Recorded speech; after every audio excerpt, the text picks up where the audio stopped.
spoons isn't like a therapy. It's just like an analogy, just like a way to talk about your shit. It's like, oh, my spoons are my cups. It's like, also, she didn't invent anything, just cups. My cups aren't full. I don't have enough cups, but they're just spoons instead of cups. Right? So, well, I don't know what you're talking about, but I don't know. I don't know what I'm doing, but I'm doing my best. Hold for the plane.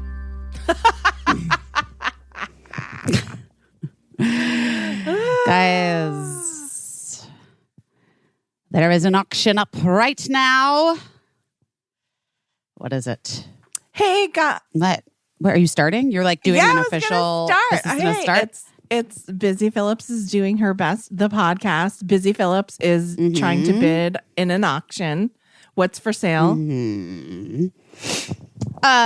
Today, right now, Yeah. There's a great auction happening. I am trying to get some. Oops, lost it. Okay, didn't win. Didn't get that. Well, okay. What was it? Fuck, it sold for $250. Damn it. It was a croquet thing. Like a croquet set? Uh-huh. Like Alice in Wonderland? Uh-huh. I like croquet. Cricket and I played croquet, and I don't know where it went. I don't know what happened. Okay. To it. $250. Listen, there are more for a croquet set. Yeah. I don't think that's a lot. Oh, It's like really nice, like a really nice vintage one. okay. Interesting. I don't know. I haven't. You think that's a lot? No, I just haven't shopped for a croquet set in a while, so I don't know what they're going for. Anyway, this is the first day of this experiment that we're doing, where we're gonna tape a short amount. Record. Yep. There's no tape. We're gonna do whatever we want. We're gonna tape it if we want. We're gonna. We could be recording this. We could do this video vibes. Yeah, we could. I don't know. I don't know. You're gonna have to bid on a tape machine if we want to tape it. You're gonna have to find a vintage recorder, and like videotape. I mean, any type of tape. There's a few types. I think I have a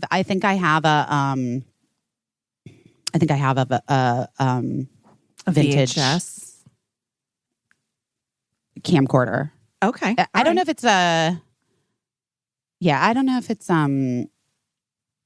camcorder specifically. Maybe that's our hook. Maybe that's our thing. We just go backwards in technology increasingly as you get deeper into buying vintage things until we're like recording the podcast on wax cylinders. I wouldn't mind it. I wouldn't mind any of it. And then what's going on? So part of the reason why, guys, we wanted to do this was because we felt like we were like reacting or talking about things that like then we're like, well, that already happened. And there's just too much that happens in a week. And we just wanted to check in with each other and with you. Yeah. Am I too hyped? I'm at work right now, so I'm a little bit in comedy biz mode, but I like which can be I like comedy biz. to and I like that you have a latte on the way. So you're just gonna get more comedy busy. More I mean, it's just gonna increase over the next few minutes. I think it'll be so interesting. So we're aiming to record like 10 or 15 minutes a day. This could be either be like the most fascinating thing or the most annoying thing we've ever done. But we've never hesitated to annoy people, I don't think. So no, for sure not. I mean, people but also like I think like listen, if people are annoyed by us, they have choices to make in their lives, you know? Yeah. Yeah. Or maybe some people like to be annoyed by us. Maybe. If that's your thing, like I'm not going to stop you. I think if that's your thing, you need a new thing. Yeah, I do. But like, you know, that's for them to decide. It's not for her. It's not for her. It's not for her. You're right. You're right. So Busy's in her dressing room at Girls 5 Eva. And she just got in her cozy clothes. She almost did this naked. But then ultimately decided I was thinking about it. Yeah. I was thinking about it. Yeah. You just got to be careful, So- though, because it's Zoom and we could get Zoom bombed. And I don't want anyone to. Oh, that's true. I don't want a stranger to see your tits. Yeah. I mean, I don't care about my tits.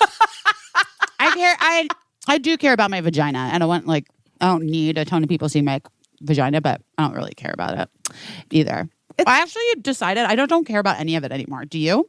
I'm really serious. Like, who fucking cares?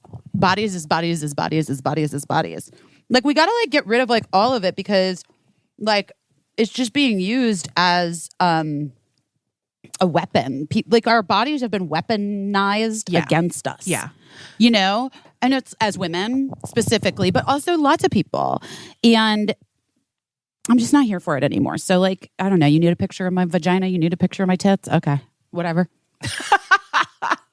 It's weird. I mean, it's on you. It's just my fucking body. It's done a lot. My vagina's birthed out 2 children. These tits have fed them. Yeah. Also, they've been sexual. All of the parts of my body. Yeah. Well, all of them? I don't know. No, I mean, in a way, sort of. In a way, right? sort of.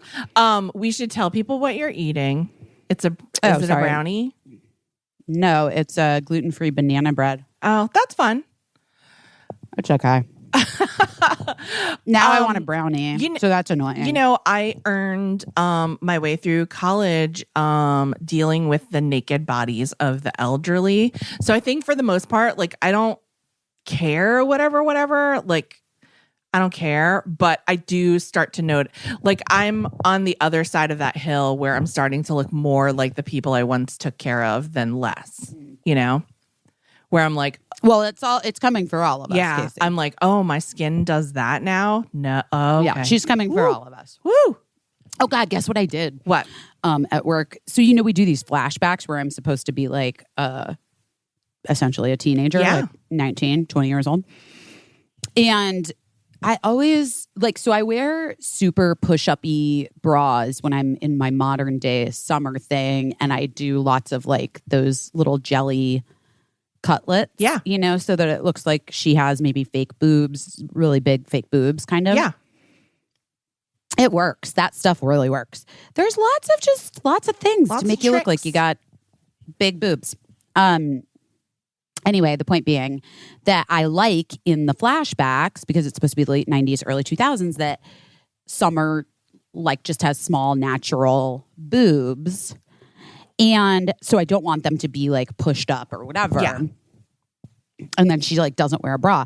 But then I was like, but I do have 42-year-old boobs that have, as I mentioned, fed some people, done some things, seen some shit, guys, if we're being They've real. seen some shit. They've seen some shit, these tits. So I realized that if I took the Skims, the Kim Kardashian boob tape, if I just put one piece of tape starting just below my nipple and then lifted it up ever so slightly and attached it, that it looks like natural boobs that are not fallen from age. Interesting. Fallen from grace? Yeah. Or age? Yeah. They haven't fallen from grace, these tits. No, They've definitely fallen from age.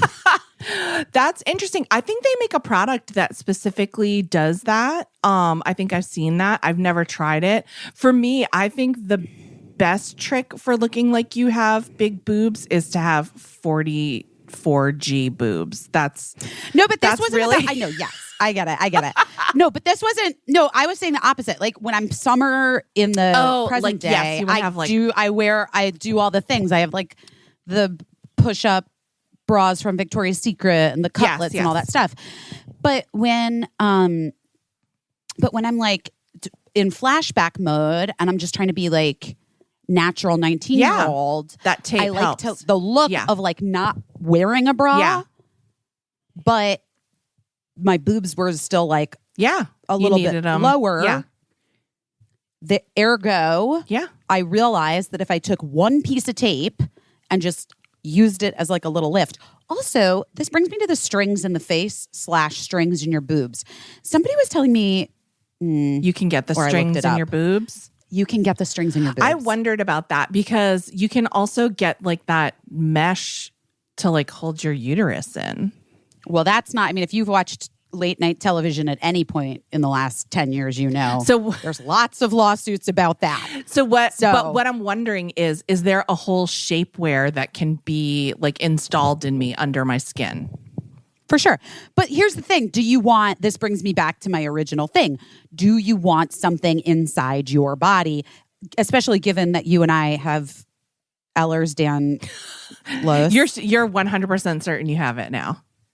100%. 100% certain. Well, no, the doctor told me I have it. Oh, did you get like genetic testing or something? Or he just like, Yeah, she was like, and I guess there's like a scale sort of. Yeah, there's like many different forms of it. Right. And so there's a scale on which they sort of put you. Mm-hmm. And I'm about like a 5 or 6 on the scale. I don't know what the scale's out of, if it's out of 10, if it's out of 100. I don't fucking know. But I do know that she placed me at like a 5 or 6 on the scale. Oh, okay. Interesting. Yeah. They do genetic testing for it. There's several different types. Hopefully it sounds like you probably just have hypermobile, not just, but hypermobile Ehlers-Danlos. Well, I have the hypermobility Yeah. for sure, but I also have like stomach. Yeah. Yeah. That's part of The it. stomach That's part of it. stuff, right? Yeah. And, and my aunt has it. And I told you Birdie has it. We think, Yeah. I think. Yeah. Birdie is all about the WebMD. And just all these kids are. It's not even WebMD. I'm sorry. It's TikTok. Like they all just like diagnose themselves now. Like, Well, it's wild. Thank God they can, because a lot of them are going to grow up to not have healthcare if we keep For sure. 100%. like WebMD has been so many people's doctor for so long. So yeah. well, I'm glad you figured out that trick with the KKW boob tape. You could use I thought it was interesting, one is all. long piece to make like a halter over the back of your neck. Yeah, I mean, sure. You could do any number of things. I just think normally that tape is used to like really push them together and push them up, But this is just like, And yeah, and I was really surprised by its use in terms of like just making them look like I had perfect natural young boobs. That's good. That's all right, great. top story of today so far as I can tell from the internet is Paul Rudd is the sexiest man alive, which he's sexy. all right, sure. Here's what I'll say. I like that an older gentleman has been made the sexiest man alive. I like that, even though it just, every time we have to have this conversation about how Paul Rudd's not aging, I'm exhausted. Like, it's just, I'm just like, not that he's not. I've recently seen him in person and he looks young.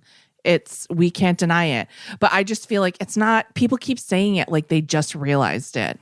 It's annoying. Yeah, I hear you. It's like you didn't just discover that Paul Rudd looks young. Everybody knows. Everyone knows he looks young, guys. And that's like been his thing for so long. I think, here's what I'm going to say. Here's the two things that I think about Paul Rudd. I think he has a boyish face, which helps him look young. I also think that he's not super, super skinny like a lot of guys who are performers, a lot of guys who are movie stars really, really are very, very thin. And that tends to make you look aged. And I think Paul Rudd is just like normal. And so just that normalness makes him look younger. Wait, you think that a lot of movie star dudes are really skinny? Yes. I think that they work out a lot. I don't know if skinny is the right thing. I'm trying to think. I'm always very shocked at how small, how thin male celebrities are. Who are we even talking about? Let's name some. I can't even think of any. Let's name names. Okay, Brad Pitt. Brad Pitt, I think I think he's thin. Pretty skinny. Yeah. Well, who do you think is like very muscle bound? Hugh Jackman. Yeah, Hugh Jackman. Well, you can see that, right? I would think that here's what is so weird. People always say that thing, the camera adds 10 pounds. The camera does all kinds of weird shit. It doesn't just like, it subtracts pounds from certain people. It adds pounds to certain people. It hides certain people's muscles. It makes certain people look bigger. Like I saw Matthew Broderick one time on the street and his arms were so jacked that I almost screamed. And I was like, Matthew Broderick, like Ferris Bueller has like wildly jacked arms. The person— That's kind of amazing. And like, it's possible that his body changed, that he was working out for a role. I can't imagine what role Matthew Broderick would land that would require him to have ginormous biceps, but they looked very big to me.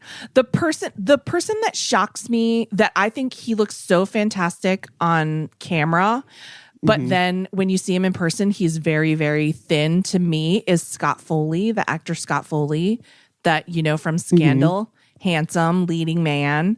I've worked with him. Yeah, I find he's really, really thin. Like you know, thin like my son Eli is thin. Where you're like, how is an adult man that thin? That's what I think, and it's just how he naturally looks. But I think on camera he looks average size, but he's thinner than you would expect, like a Jack Skellington type of thing going on there.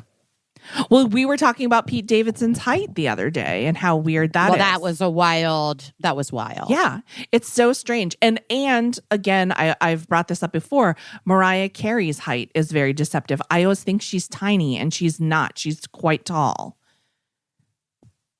I've gone through the myriad of things that people have said to me that are insulting in public when they recognize me, but it is always shocking that people feel like they can comment in the ways that they do about my body and appearance and size. What do they say to you? Well, there was that one guy who, I don't know if you remember this, years ago, like would not let it go at how much weight I had lost, according to him. And I was like, I don't even know what to say to that. I don't know. Yeah. I don't know. Where's my body? I don't know what to tell you. Like, but you're like really, really lost so much weight. I'm like, okay. I mean, very strange.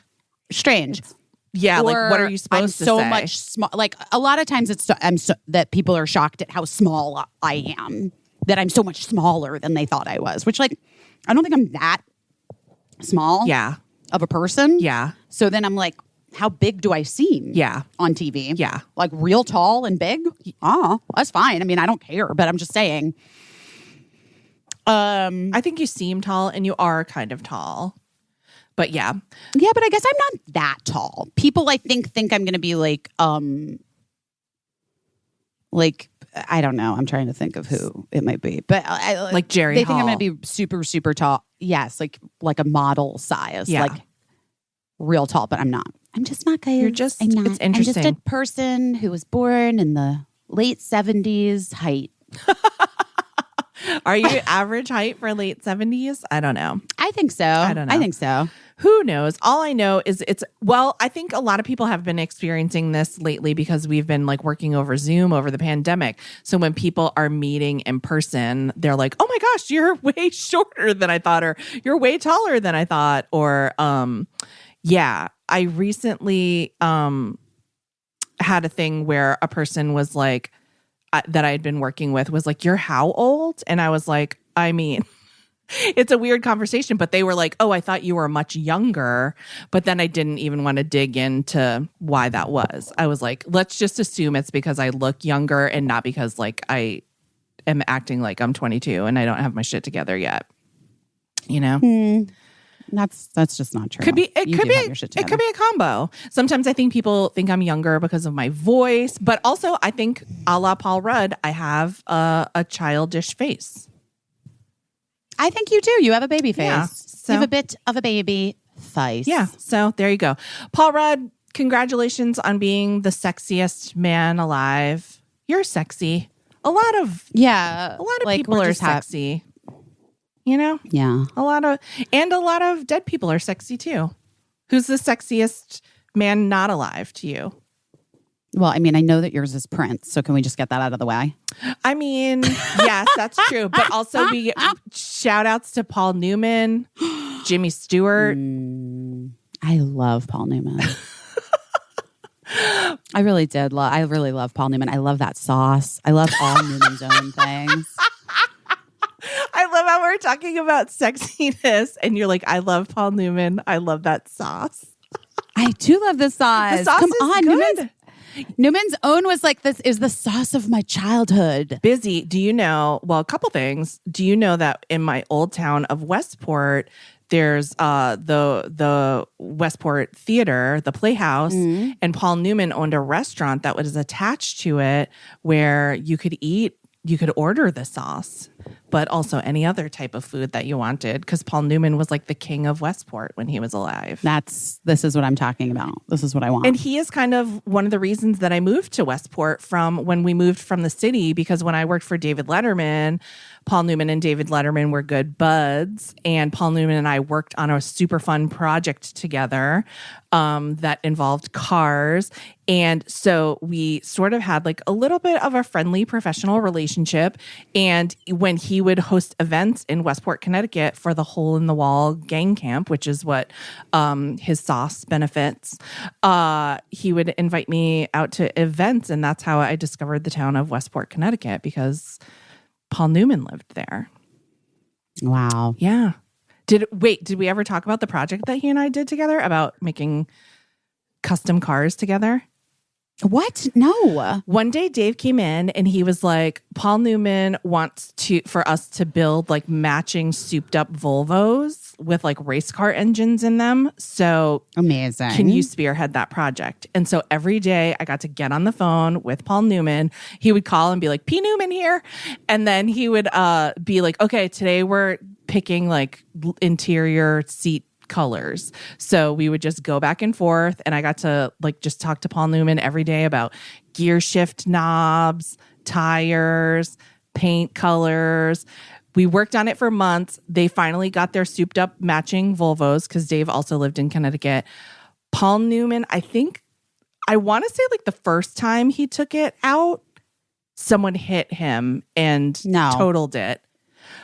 I know, terrible. And I think he broke his leg or something, or broke his foot. It was a terrible accident. And he was like, I thought that I was going to crash this car and like injure myself. I didn't realize someone was going to crash into me and destroy it. But Dave still has that car to this day. When he did the episode of Comedians in Cars Getting Coffee with Jerry Seinfeld, that's the car. Yes. That's the car that he drove Jerry around in. The car that, oh my God, that's amazing. I got to customize with P. Newman. Wow. And so I would always That's really special. see him and Joanne Woodward around town when I lived in town.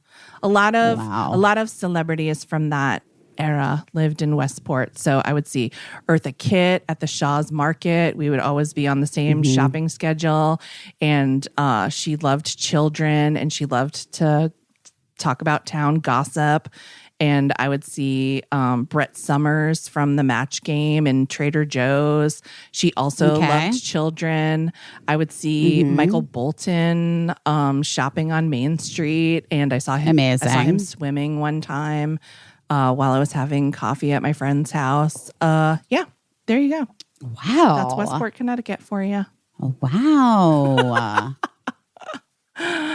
Anyway, Paul Newman, love his sauce. Get it. Love that sauce. It's for a good cause.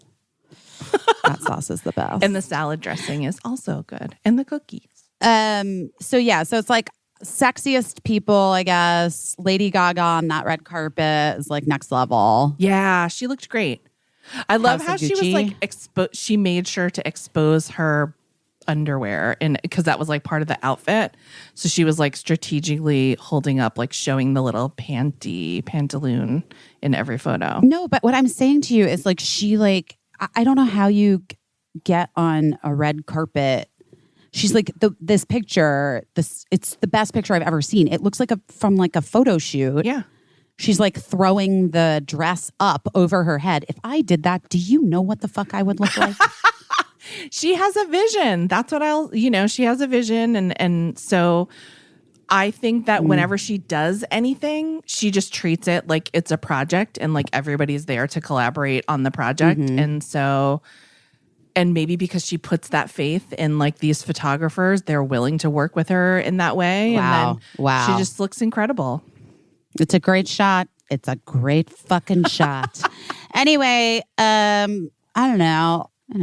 I feel okay. How do you feel? Are you good? I feel fine. I have just been having like a stupid argument with a sneaker company. That's been mostly what I've been. Wait, why? Okay, so somebody recommended these sneakers that are so good for production and being on your feet all day. So I bought a pair and I loved them. And then I bought pairs for all of my family. So because everybody needs to have these comfortable sneakers. So that's great. So we all have our sneakers. Then my husband wears his every day for work. So he needed a new pair for work because he had worn out the pair that he had. And so I was like, I'll get myself a new pair too, even though mine aren't worn out, just to have, because when you find something good, like get a backup.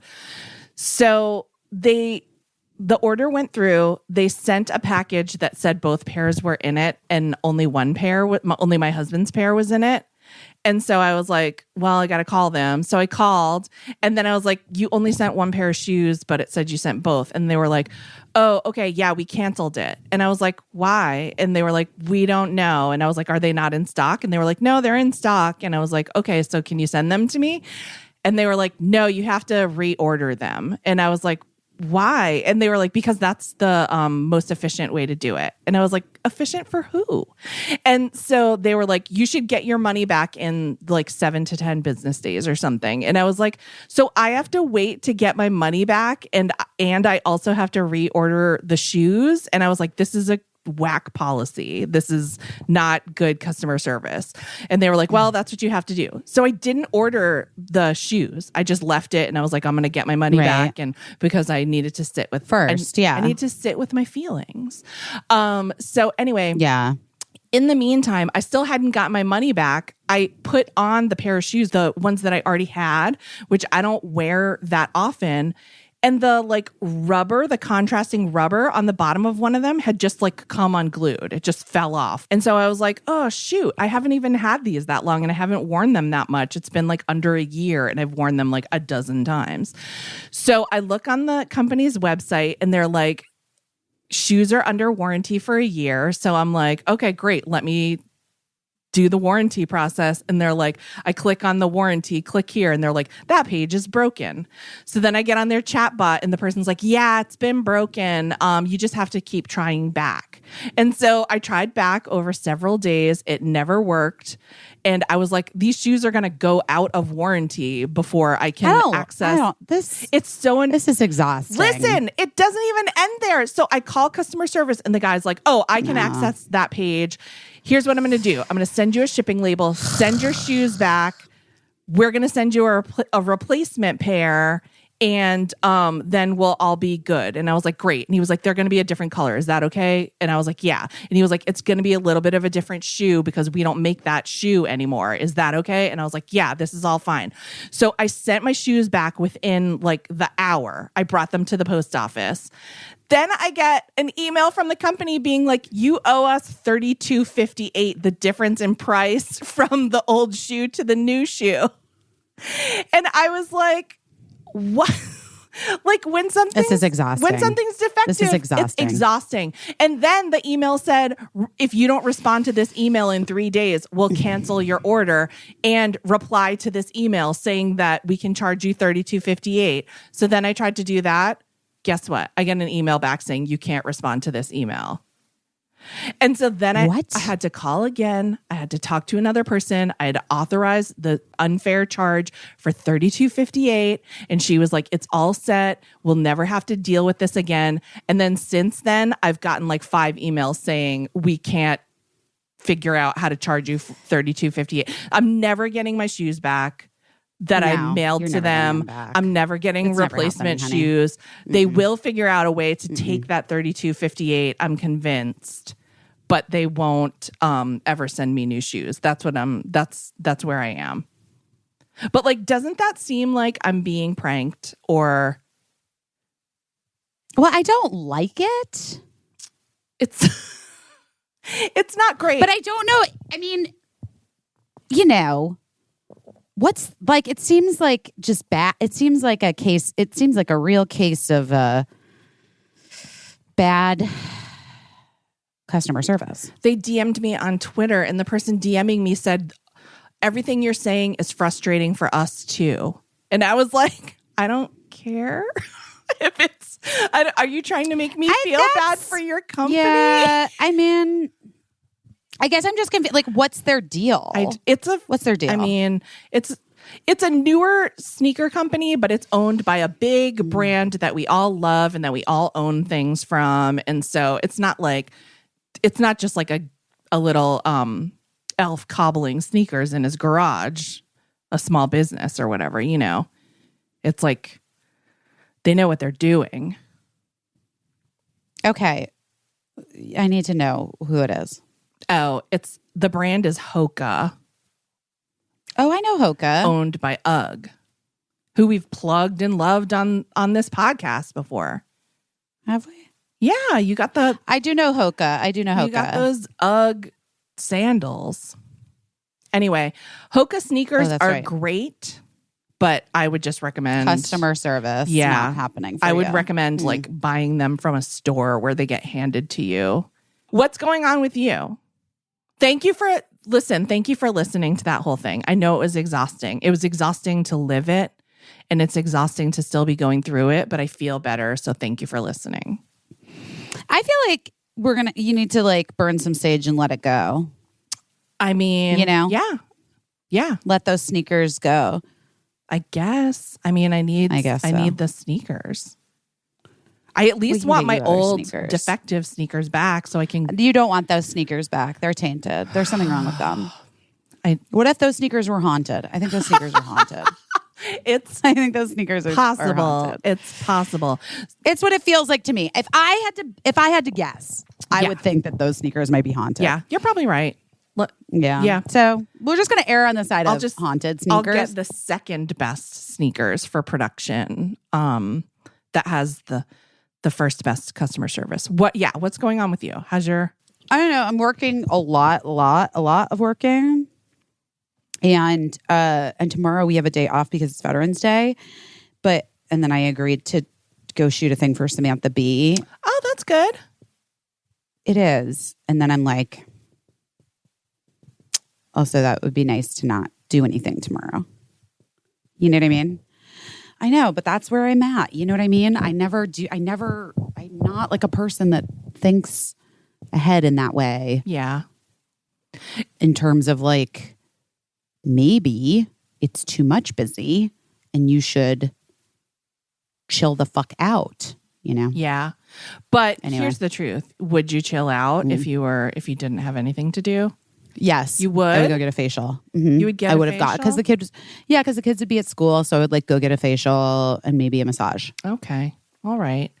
I would have. Also, I like picked my face last night, which doesn't make me feel good.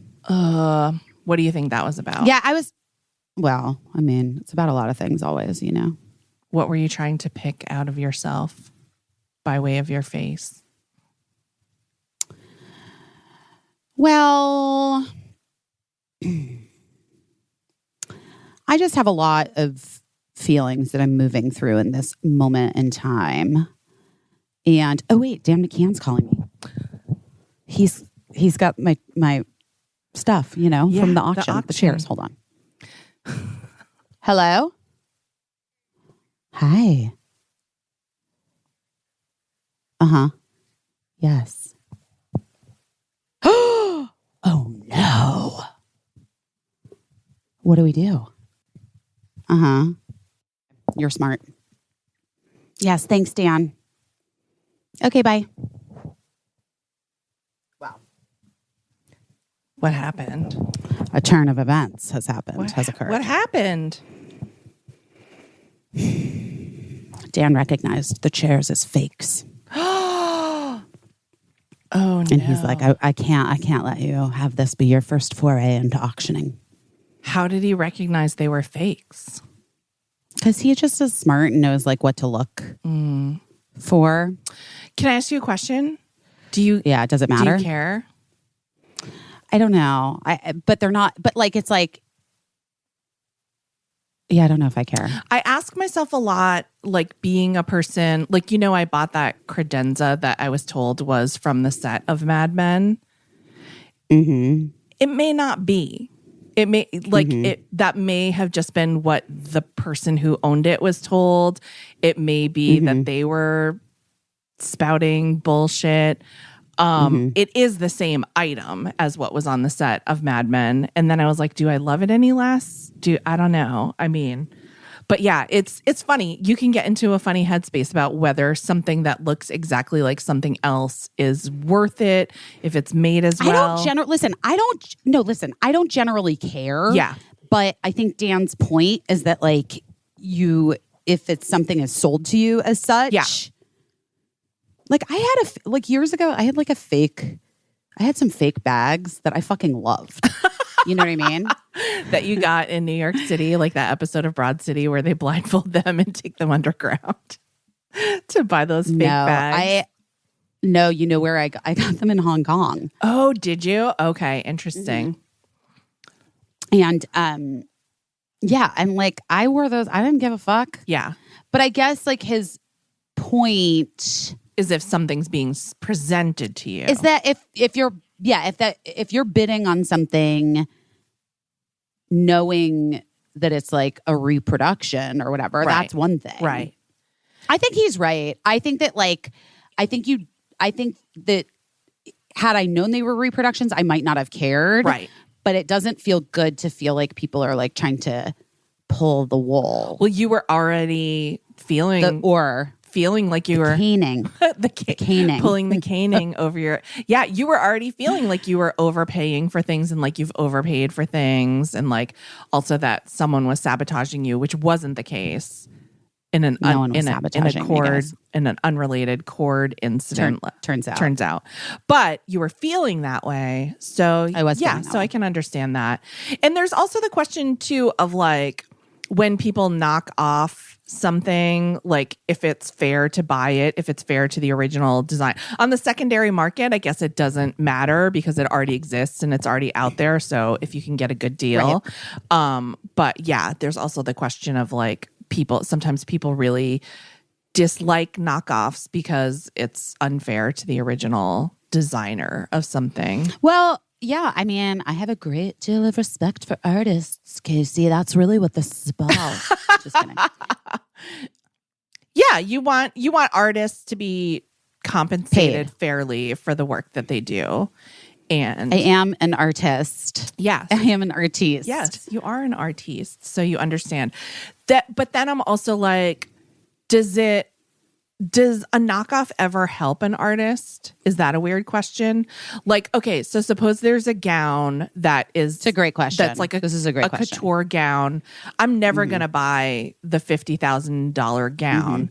But does me wanting or like aspiring to own or wear a knockoff that is like, if it's not exactly the same, like obviously it's not the legit real deal, but does me wearing it in some way contribute to the legacy of that artist, to like, to somebody saying like in 2020, everybody was wearing a look that was originated by such and such a designer? I don't know. I literally have no idea. Busy's just given up. She laid back. I'm sad about my chairs. She's sad about her chairs. I'm just sad right now, I guess, is the point. Just about the chairs? No, but the chairs didn't make anything better. I don't care about the fucking chairs. I just am like trying to... Whatever, it's fine. Just trying to make myself... Whatever, it's fine. Trying to find ways to feel good. Yeah. I get that. It's not about the chairs. Yeah. It's much like the snow babies. It's never just about snow babies. Yeah. Yeah. It's never just about chairs. No. Never is. Well, I got to go back to work now. Okay. So That's okay. I have a lot of I have a lot of auctions I'm watching, so you know. you got a lot of chair irons in the fire. In the proverbial chair fire. Okay. Well, did your latte ever come? Oh yeah, I've been drinking it. You haven't noticed? No, I didn't notice. Ooh, these chairs are pretty. And she's back onto some new chairs, folks. No, I don't like the. Oh, I don't like. And the she's cushions back there. off. Gross. Well, okay. This is our first installment of like a short. Wait. So our book club is on Sunday. Yeah. By the time this airs, we will have already had it. Yes. And it's sold the fuck exciting. out. So. Oh, it's sold out? Yeah. Always it's been sold out? It's been sold out for a minute.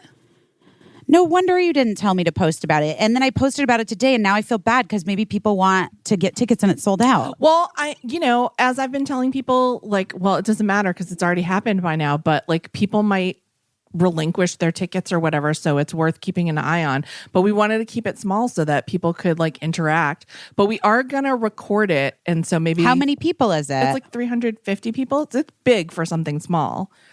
But it sold out. It's big for something small is really funny. It's big for something small.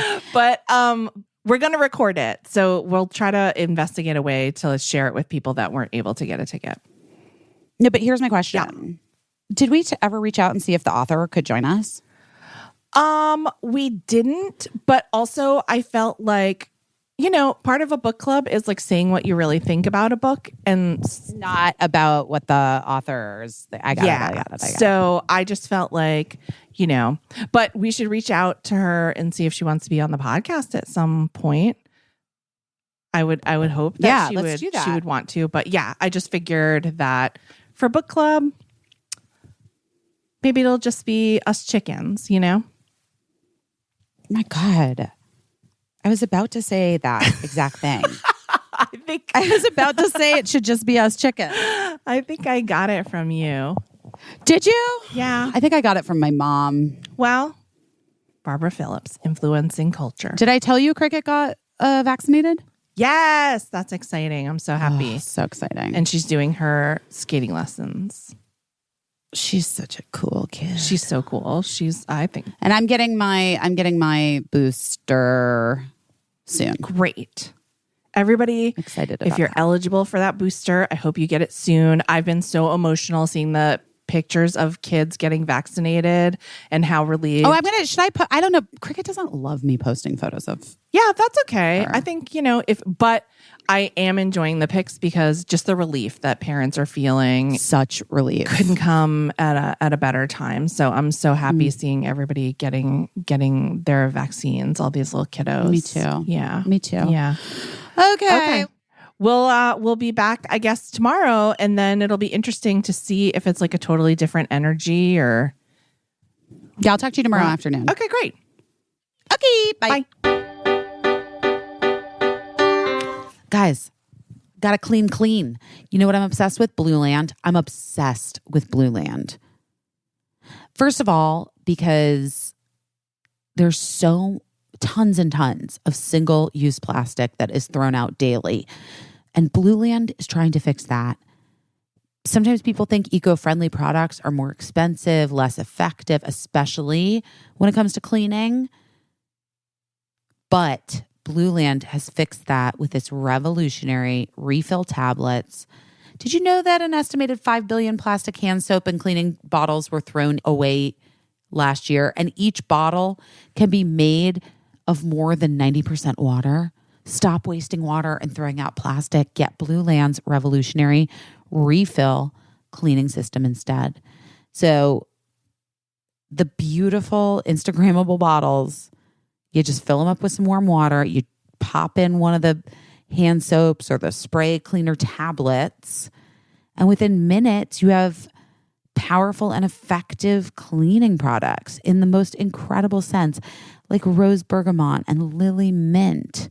So good. Blue Land's stunning, high quality forever bottles start at just $10 when you buy a kit and are meant to be reused with the refill tablets that start at just $2. This is better for your bank account and way better for the environment. So cut the plastic waste without sacrificing clean. Get Blue Land. You guys are going to love it.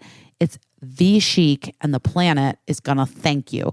Right now, you can get 15% off your first order when you go to blueland.com/best. That's 15% off your first order of any Blue Land products at blueland.com/best. blueland.com/best. Oh, Olive and June, the Manny system that we love so much. You guys, you know we love this Manny system. I love Olive and June. Love them. Love them. Can't get enough. And I'm going to need you to get that Manny system. The Olive and June polish lasts over 7 days, doesn't chip. The Manny system, each at-home Manny comes out to just $2. Guys, what? That's like insane. And people will ask you where you got your nails done because they make it so easy to do with their at-home Manny system. This is a great gift for everyone on your list. You need to know that DIY manis can look just as good as the ones that you spend all the money on, but for a lot less. I love my Olive and June mani system. And honestly, it's been, especially during the pandemic, I mean, it's how I gave myself all my manicures and pedicures. It's super easy, 5 steps, comes with Poppy, the little patented brush handle that makes it so easy to paint with the hand that's not dominant. And the polish is amazing. The colors are so good. It doesn't chip. It's just quality stuff. Now you can get 20% off your first Mani system with our code BEST. Your new nail life is here, you guys. Get 20% off your first Mani system when you use promo code BEST at oliveandjune.com. We are done with expensive bad manis, guys. Olive and June is hooking us up. We need to just get you a second set of stuff, I think. Well, I have a second. Okay. You have a second set? I do. Okay. But the cord for the Zoom recorder didn't come with the second set. Yeah. And so then I asked Ray to get me one. Mm-hmm. And then he said that they were sold out everywhere or something. Okay. So he said he ordered one, but then it didn't come. And the other day I was at work and I wanted to record with you because we had this plan to do a few minutes every day, which is not exactly working only because I don't have the cord in 2 places. Ergo, therefore, setting it up and doing it proves to be a logistical fucking nightmare on top of like an already pretty packed sketch, which is why I thought maybe this would be an easier way to do it in this production. But it turns out if I don't have the stuff, it's not easier. Yeah. So now I just found 4 batteries and we'll see how long this lasts. I need to turn down my mic volume because I'm too loud. I'm popping. Well, yeah, we should say that. So we had a plan to record for 10 minutes every day. And we started on the first day we did it. And then we missed 2 days. And then today is Saturday. So we're batting 50%. That's a baseball. Fine. That's not a baseball thing. Is 50%. I don't know. We're batting 50%. I don't know. Our average is 50%. I feel like it's good. Honestly, Caissie, 50% is our best in this moment for this this attempt of this thing, and I'm okay with it. Here's what I know. I think I have a sinus infection. I know. That's terrible news. Well, wait. I want to talk about this though. Okay. So, I have my air purifier in here, right? And it Yeah. gives you like a reading of the air quality. This is this rental apartment, guys, that we're in. That it's like the temporary rental. You remember Yes. what happened. I don't need to recap. If you don't remember what happened, just know I'm in a temporary rental situation. It's not ideal, this apartment. But the air purifier I was like, something was like smelling kind of weird in here Yeah. in the bedroom. Yeah. But also Gina's been going on these like big walks upstate, like these like not upstate, but in Connecticut, I guess. Okay. A van picks her up and she goes daily to run around in the countryside. That's so I was like, great. maybe it's just Gina stinky. But then I was like, this weird. So I'm moved the air purifier from, by the way, I need to just get another air purifier, but I moved it from where the cats are to my bedroom. And the reading that came out was like, it was like red and it was like in the 300s. So what is happening in that room? I don't know. It's like toxic air in here. Is it But I can't even facing figure the street? No, but I can't even figure out how to open the windows. I don't know. Something's bad in here. Oh my Lord. You have a sinus infection. I think I have an infected eye from using like maybe makeup that was slightly too old. Bad makeup. Ugh. Well, so I just turned the air purifier on and I do think it smells again. First of all, what's the stuff that kills you? Black mold? Carbon monoxide. Oh, carbon monoxide. Yeah. But carbon monoxide doesn't smell, right? It doesn't smell. And also you probably have carbon monoxide detectors in your house. Just check. Well, this is like a random rental again. You know what I mean? So I don't know. I need to look into that. Yeah. Just check to make sure they're running. But yeah, you wouldn't know it. That's how it gets you. But people just feel sleepy. Yeah, people get sleepy and then sleepy. Yeah. And sometimes like some people report feeling a little sick. I think people that like survive a carbon monoxide leak say that they were feeling like a little lightheaded or a little I have sick. friends that rented an Airbnb and a couple of years ago and got their entire family over the holidays. Oh my God. Guys, this is a good thing. Just I have to say, if you're traveling abroad or even just wherever you're going and you're doing an Airbnb vibe, you can buy those little plug-in carbon monoxide things. I'm not trying to be a paranoid person, but maybe just do it because it did happen to a friend of mine. Yeah, they were helpful. fine, by the way. They were fine. It's helpful. Our friend Nia Vardalos was in like a hotel fire recently. Wait, what? Like, yeah, where she was staying was in a hotel, caught on fire, and she and another guest banged on all the doors to get people out of their room. What the fuck? Yeah. I didn't know that. Yeah. Wait, that's insane. Is she okay? Yeah, Where she's were fine. they? Where was she? I don't know. I think what? She has been traveling around so much that I have to admit I didn't pinpoint the city that it was. But of course, A, she was a hero, and of course, B, she like just told the story like in the most cheerful, like, yep, this hotel had a smoke incident, but it seemed like it was, all was well in hand by the time she posted it to Instagram. But she and another guest, had to wake everybody up. Whoa. To get him out. That's intense. Well, okay. So the last couple of days that we haven't been recording, here's what's been going on. I've been working a lot. I went and did a segment with Samantha Bee that'll air sometime in December about reproductive justice. Great. Yeah, it was great. It was like, she was so kind. Yeah, she's lovely. I really like her. Oh, I've never really met her IRL. Yeah.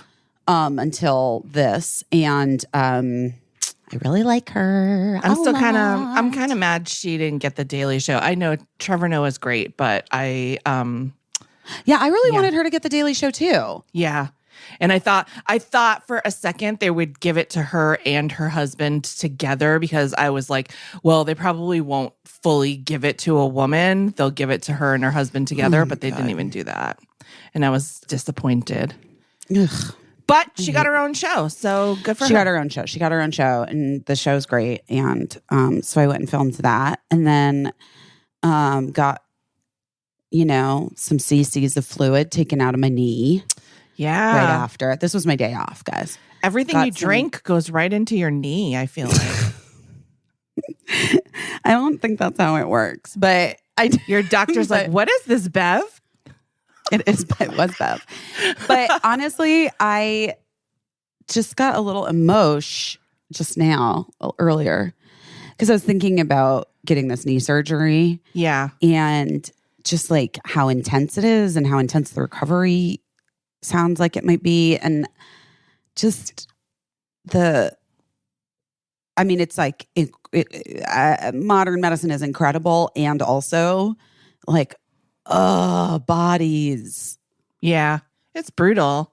Why bodies? Why you gotta be like that? Why you gotta feel like this and not, I don't know. It just was really bumming me out. And it was just getting sad. And also like the recovery because she has to kind of take care of so many issues in my left knee, the recovery is intense. Like 12 weeks plus.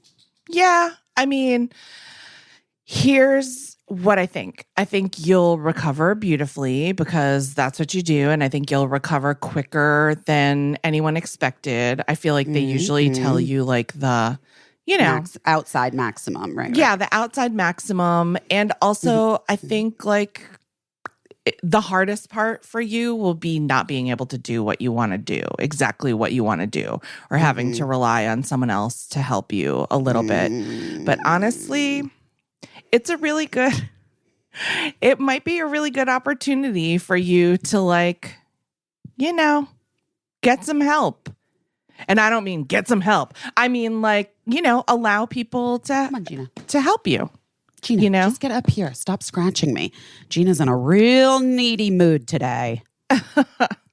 Well, I agree with you. Also, just in other news, she got a bath yesterday. She is looking very beautiful. So maybe that's what it's about. She needs some acknowledgement about her floof. Yeah. That she looks floofy. I bet if I take you out for a walk today in public, everybody's going to stop you. Everybody's going to stop this baby.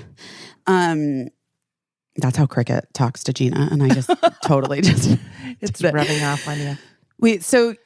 Look.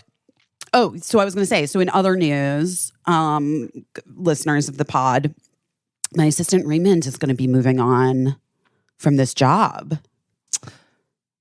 Big happenings.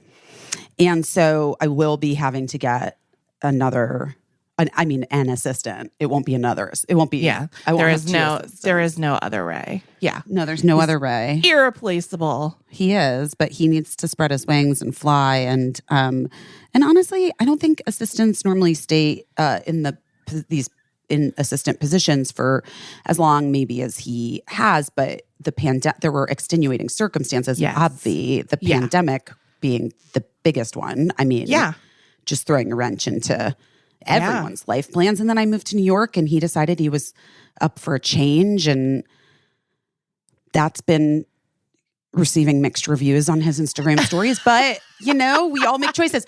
But anyway, so he's moving on, like the beginning, we decided it was like too much pre-holidays. Yeah. You know what I mean? Yeah. And I'm in the midst of production. So I think we're going to do February 1st. Okay. February 1st. Okay. For the end. February Fool's Day. It was my dad's birthday. When I was David Letterman's assistant, one time he asked me to bring him ketchup. And I came in with a bottle of ketchup. And do you know how like sometimes you just forget what you're doing and you kind of like pause where you're standing? Yes. I did that behind him, like holding the bottle of ketchup. And he, without turning around, was like, if you're thinking of smashing me over the head with that bottle of ketchup, it's probably time for us to talk about like where you're going next. Yeah, what your next steps are. And I was like, I actually wasn't thinking of murdering you just then. I just like forgot what I was doing. And he was like, oh, okay, because you wouldn't be the first.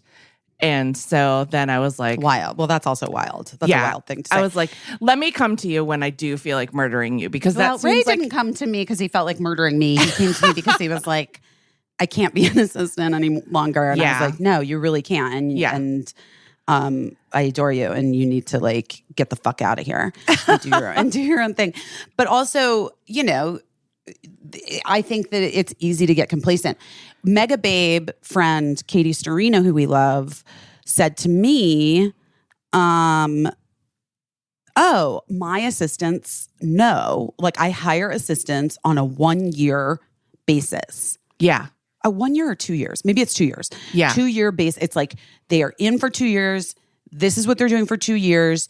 And they know that when they kill it for me, I will place them. I will find I will help them. They will move on to something, whatever it is. Yeah. But there are also people that are executive assistants who like thrive and are really, really fucking good at just being personal assistants. Sometimes people do it for a lifetime, but I've also known people like really, you know, older people, legends who have been in show business forever.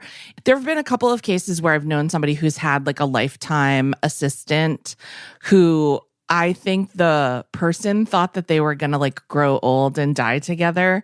And more than one time, they've said, oh, my assistant like just left. Like after like 30 years or, 28 years or whatever, just decided that they wanted to like retire early or whatever.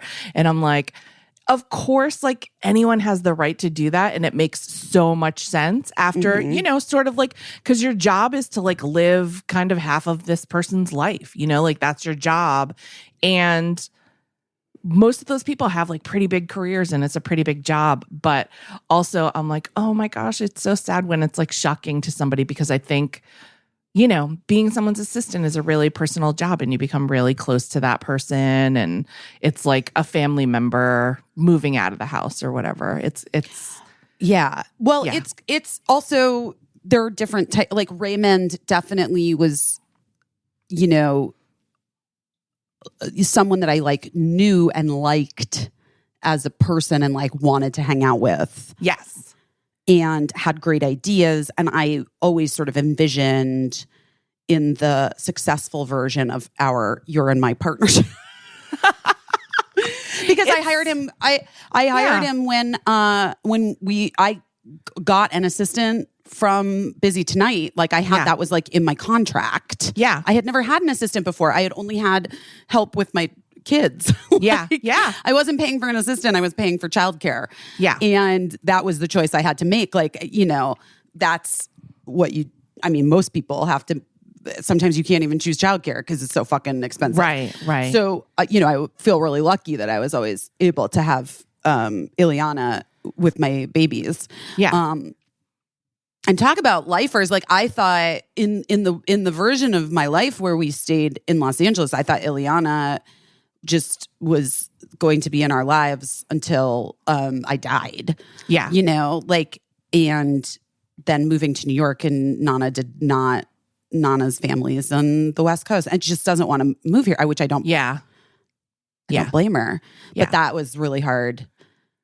Anyway, it's all weird. It's weird. It's weird when you like have people that you love, but also you pay. You know what I mean? Yes. It gets complicated. It's fucking weird. It does get complicated and it's weird and it's a real effort, it's a real effort to make sense of it all when there's change. I know that because of jobs that I've had. I have been a nanny and I have been an assistant and it's a lot. It's a lot. And there is probably a time to move on. And everybody probably, not everybody, but a lot of people I think overstay because of the feelings, Well, here's the thing. Like, I think that what I probably need moving forward. Well, I actually don't know. Maybe I take a beat and figure it out. Yeah. Maybe I don't need a full-time assistant. Maybe not. I don't know what I need. I guess I fuck me. Well, here we go. Well, listen, I know. Yes, here we go. And it will be emotional and you'll miss Raymond, but I'm But sure it's like all kinds of things are ending because all kinds of things are ending. And my manager, Carrie Bialik, is not going to be a manager anymore. She's taken. she's I'm taken so a excited position. for her. Yeah. Which is great. But you guys were also friends before, so I'm sure you'll be friends after. Oh my God, we're lifelong fucking friends. Yes. Like she's my deepest bro. Yeah. And I'm so happy for her. Oh wait, Yeah. I don't know if maybe this isn't public knowledge. What I'm not her gonna, job is? Yeah. we won't say what her job is. It's a good job. It's a great job. And it's like the culmination. I'm just so happy for her. I have nothing. When she called to tell me, by the way, Caissie, I was driving all the way out to the far distance location, Long Island, where Summer and Kev's house is. Yes. That we shoot at. Yeah. Which, by the way, was such a journey because we shot there last year, of course. It's the same place. Yeah. The couple's clearly gotten divorced. Oh, no. Since. Yes. And so now it's just the man is living there. Oh. And it is a very different vibe. It's a different vibe. Yeah. It's a different vibe, but it's like art imitating life because Summer and Kev, Yeah. Girls Five Eva fans, if you haven't watched the first season, you know how what happens.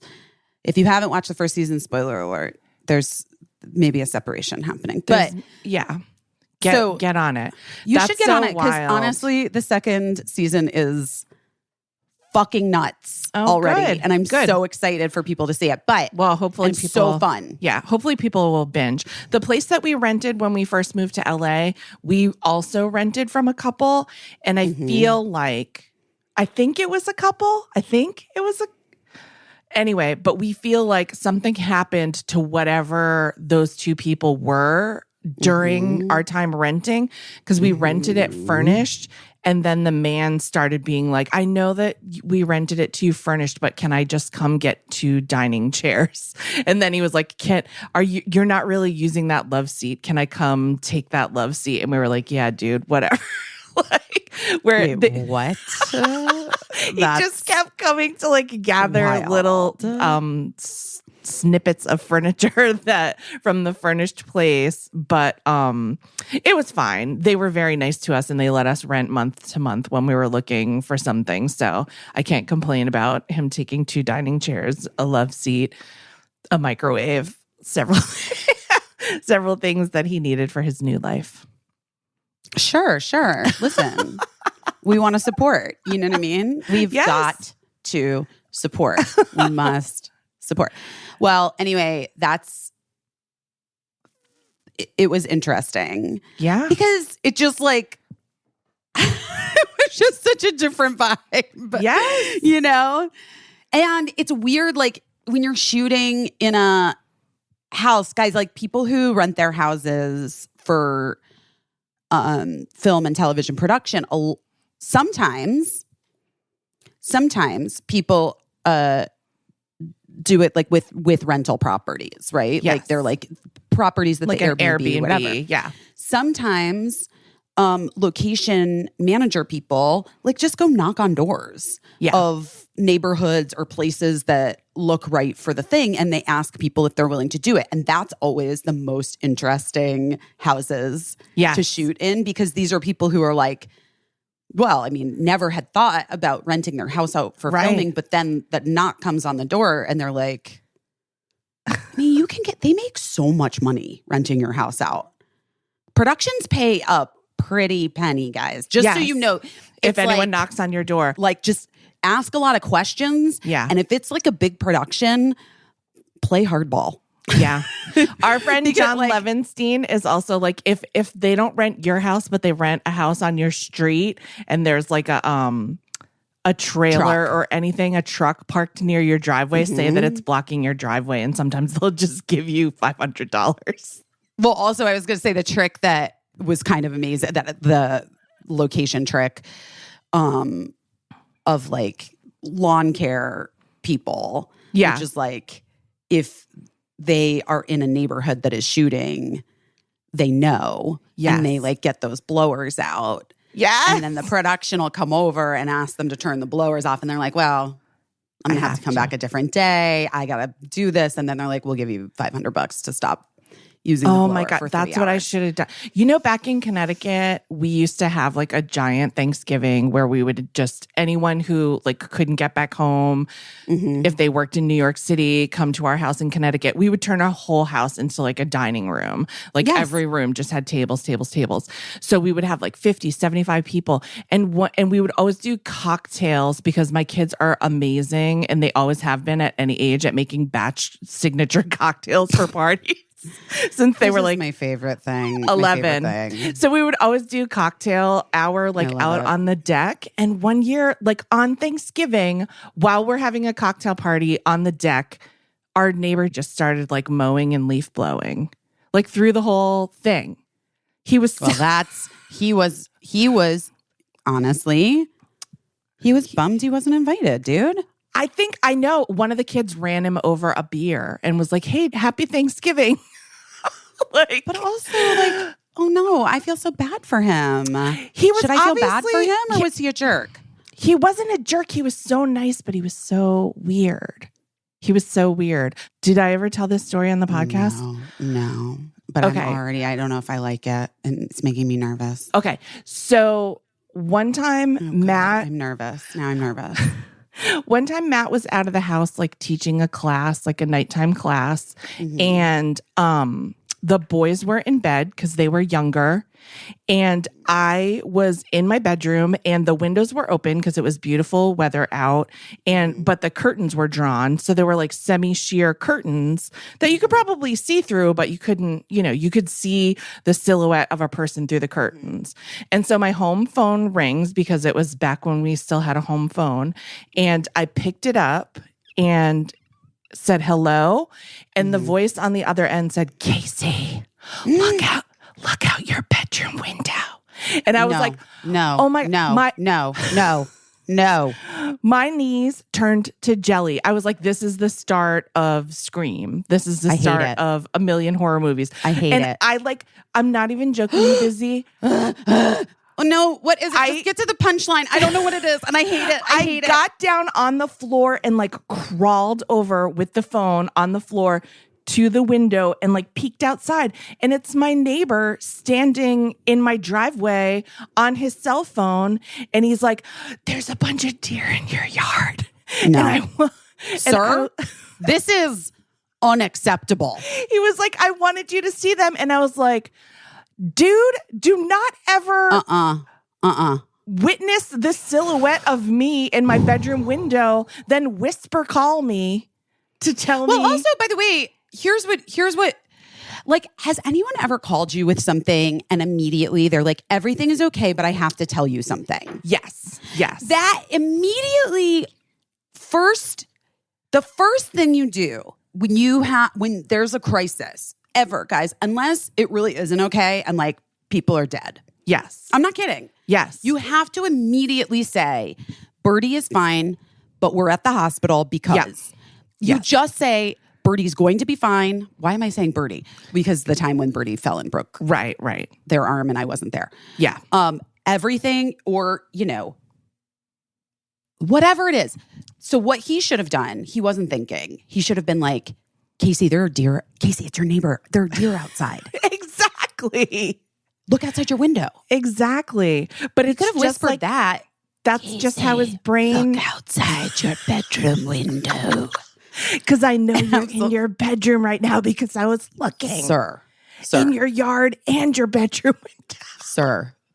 No. It's just how his brain worked. He would always wave through the picture window too when he was coming home. And I was like, you're supposed to pretend that you can't see us and we can't see you. I have to postpone my thing today. What thing? My shots. Why? Well, because I think I have a sinus infection. And I talked to my ENT, who I actually have to leave in a minute because I have to go to my I have to go upper east. Okay. To get these sinuses sucked out. And she was like, to be honest with you, there's no precedent set. Like they don't have advice on it. But if it were the flu shot, I would tell you not to get it today. Right. Because your body's fighting an infection. Gotcha. So it seems like maybe you got to postpone the boost. We just postpone the booster until we know how the sinus infection situation. Okay. Well, you got to do that. So far, we've done 2 out of the 4 days. If we do every day for the next 3 days, then we'll like have averaged slightly more than, like it'll have been like a roaring success, but we'll see. Tomorrow's book club tomorrow night. I know. And you know what? I wanted to like sort of reread the book. And you know what I didn't do? Probably didn't I didn't reread the book. Yeah. No, I didn't. Listen, guys, I am doing literally my best at just like continuing to put one foot in front of the other this week. Yeah. Oh, but you want to hear something really good that happened? What? So,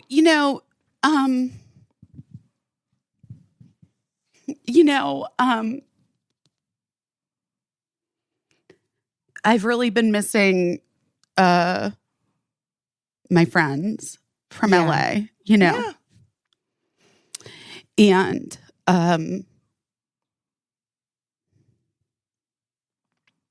I really like my friends here and I love my friends that I work with, but like you guys know, like just they're, like Jenny Connor. I was on the phone with Jenny Connor and she's like, oh, you know who I want to introduce you to? You know who you should meet? Blah, blah, blah, blah, blah. And I was like, Jenny, this is so sweet. And thank you so much. But also like, I can't cultivate like a 20-year relationship with them in the next week, And that's what I'm missing. I'm missing I'm missing my friends that I can just like sit with and not do anything or just like go over and sit at their house and like look at their children, which by the way, people you can fart in front of. Correct. Which by the way, I have Michelle, which is wonderful. And I have been spending time over there and it's been soul affirming. But like last week I was exhausted after work and I really needed to like see someone, Yeah. And Michelle was like, just come over. But guys, we don't live, it's like, I know that sounds crazy, but we don't live close by. It would be like sort of an ordeal for me to get to her house and then get back. Yeah. And I was already exhausted from work. And it was just like, well, it's just not going to happen, Anyway, so Emily we were talking and I was like, please come here for Thanksgiving, please. Yeah. And she was like, I would love to. It's also her birthday week, always. She's a turkey baby. I'm friends with so many turkey babies.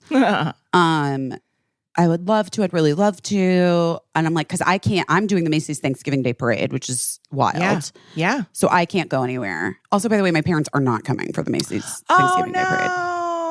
Yeah, so I had found out that. My mom was like, well, it just doesn't make sense because you're coming here for Christmas, so it'll be like a few weeks later and traveling and COVID and age and whatever. And I was like, yes, I get it. She makes good points, yeah. Every point was a great point. I do not begrudge the decision. Yes. I'm just saying I was a little doesn't mean disappointed. It's not disappointing. And Mom, I know you're listening to this fucking podcast. Don't change your plan. I'm not asking. I don't want you to change your plans. It's just sad. It all makes sense. It's just like, yes, I'm just feeling, Yes. Anyway, so I get a text Thursday from Liz Kakowski. Yes. Who's one of my very close friends in Los Angeles. And I love her so much. And she really like soothes me, she's like a friend that soothes. Yes. So I get this text from Liz. See you on set tomorrow. Oh. And I was like, wait, what? And I had forgotten that, okay, so over the summer when we were in South Carolina, Liz was like talking about how much she loved Girls Five Eva and like loved the show, whatever. And Liz, guys, for you at home, is a brilliant writer. She was a writer on SNL. She's written on a ton of TV shows. She's created shows. She's also a performer who makes me laugh so fucking hard. Yeah. She wrote Wine Country. Yeah. The poll with Amy Poehler and Tina and Fey all the ladies. Maya, Paula. Right. With Anna. her writing partner that she works with sometimes, but she also writes stuff by herself. But anyway, so she was like going on and on about Girls Five Eva over the summer. And so I knew they were like hiring the new writing room around the time. And I texted Meredith and I was like, you must know Liz Kukowski. She's a huge fan of the show. And I know that like some of the writers from first season couldn't come back because of timing and they had taken other jobs. Our friend Chelsea Devantez is obviously the head writer of Jon Stewart's show. Jon Stewart. So she's not coming back to Girls Five Eva. Right. Okay.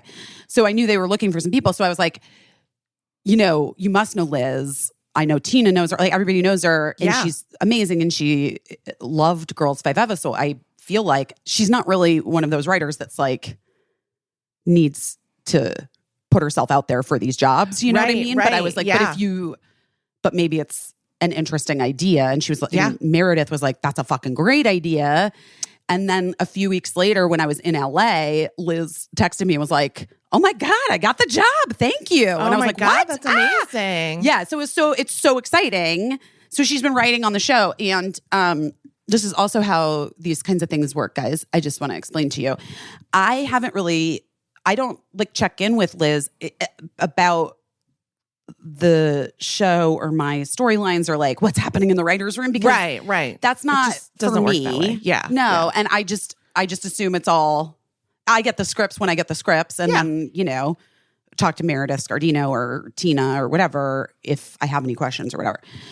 So I had sort of forgotten that Liz, I hadn't forgotten that she was a writer on the show, but I had forgotten that like when you are a writer, you get to come out for the episode that you wrote. Yes. And be on set so you can like pitch jokes and make sure, whatever. And I just blanked that the episode that we were starting on Friday, yesterday, was Liz's fucking episode. And so she like texts me and I was like, I can't even explain to you.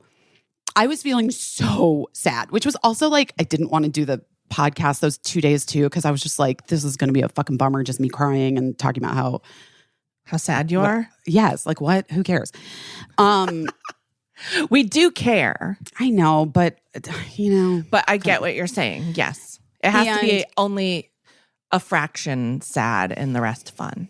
Right? Yeah. We need a balance, Caissie. A balance, yes. Happy tears are the best kind of tears. But if it's going to be sad tears, let's just keep it in moderation, like my wine drinking. Like drinking, yes. Or my pot smoking. Tears like wine in moderation. Ugh, put it on a fucking t-shirt and sell it. Tea towels for Christmas. Anyway, the point being. You saw Liz. When I hugged her yesterday morning on set, we both started sobbing. It was like, I was like, oh my God, my friend is here for 10 days. She's so great. Yeah, like 10 days. That's amazing. I was like, oh my God, this is exactly what I needed. That's wonderful. And it just changed my thing. And then I was like, what are you doing tomorrow night? And she's like, I don't have any plans. And I'm like, oh, great. Because right after work, I have to go I was doing the Love It or Leave It podcast live at the Beacon Theater. About that. It came out this morning. It's out. Yeah, I know. People were texting me that they just saw you live and that it was great. And so I can't wait to hear it. I really went fucking off, Case. I heard you had a rant. It was funny because I didn't have one. Guys, if you listen to Love It or Leave It, well, by the way, Liz was like, I happen to be a huge fan of the Love It or Leave It podcast. And I was like, oh my God, hilarious. So she came with me, and then we had this wonderful dinner, Liz and me and Raymond. Great. At Cafe Luxembourg, and I had a burger and ate the bun and my nose turned red. And, and then I had a hot fudge sundae, and our walk over there post show, people were yelling at me on the street, like, amazing show. It was just so fun. Like, it was like a real New York. Cool. I felt buoyed. Yeah. By the evening.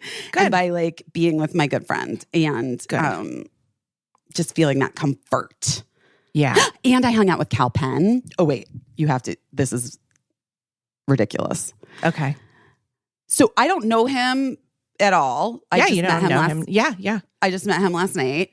But I've always liked him. I'm a fan. And he's super smart and really interesting. Oh, I bet you he would be a guest on the podcast. Oh my God, totally. Yeah. So I have no basis for that, but because now we're friends. I have his number in my phone. Okay, great. So, but Liz and her husband Akiva know Cal, or Akiva's worked with Cal. So Akiva Schaffer from SNL, from Lonely Island. Yes. Although, yes. Yes. You know. 1/3 of Lonely Island. 1/3 of Lonely Island is Liz's husband, baby daddy. Yeah. And the nicest person. He's great. But so Liz was talking to Cal, and then I was chatting with him, and then I bought his book. I'm going to read his book. But we were in the three of us talking about, I was like, I just moved here a year ago. I was telling him the whole journey, basically, that I just told you guys. And he was like, I really get it.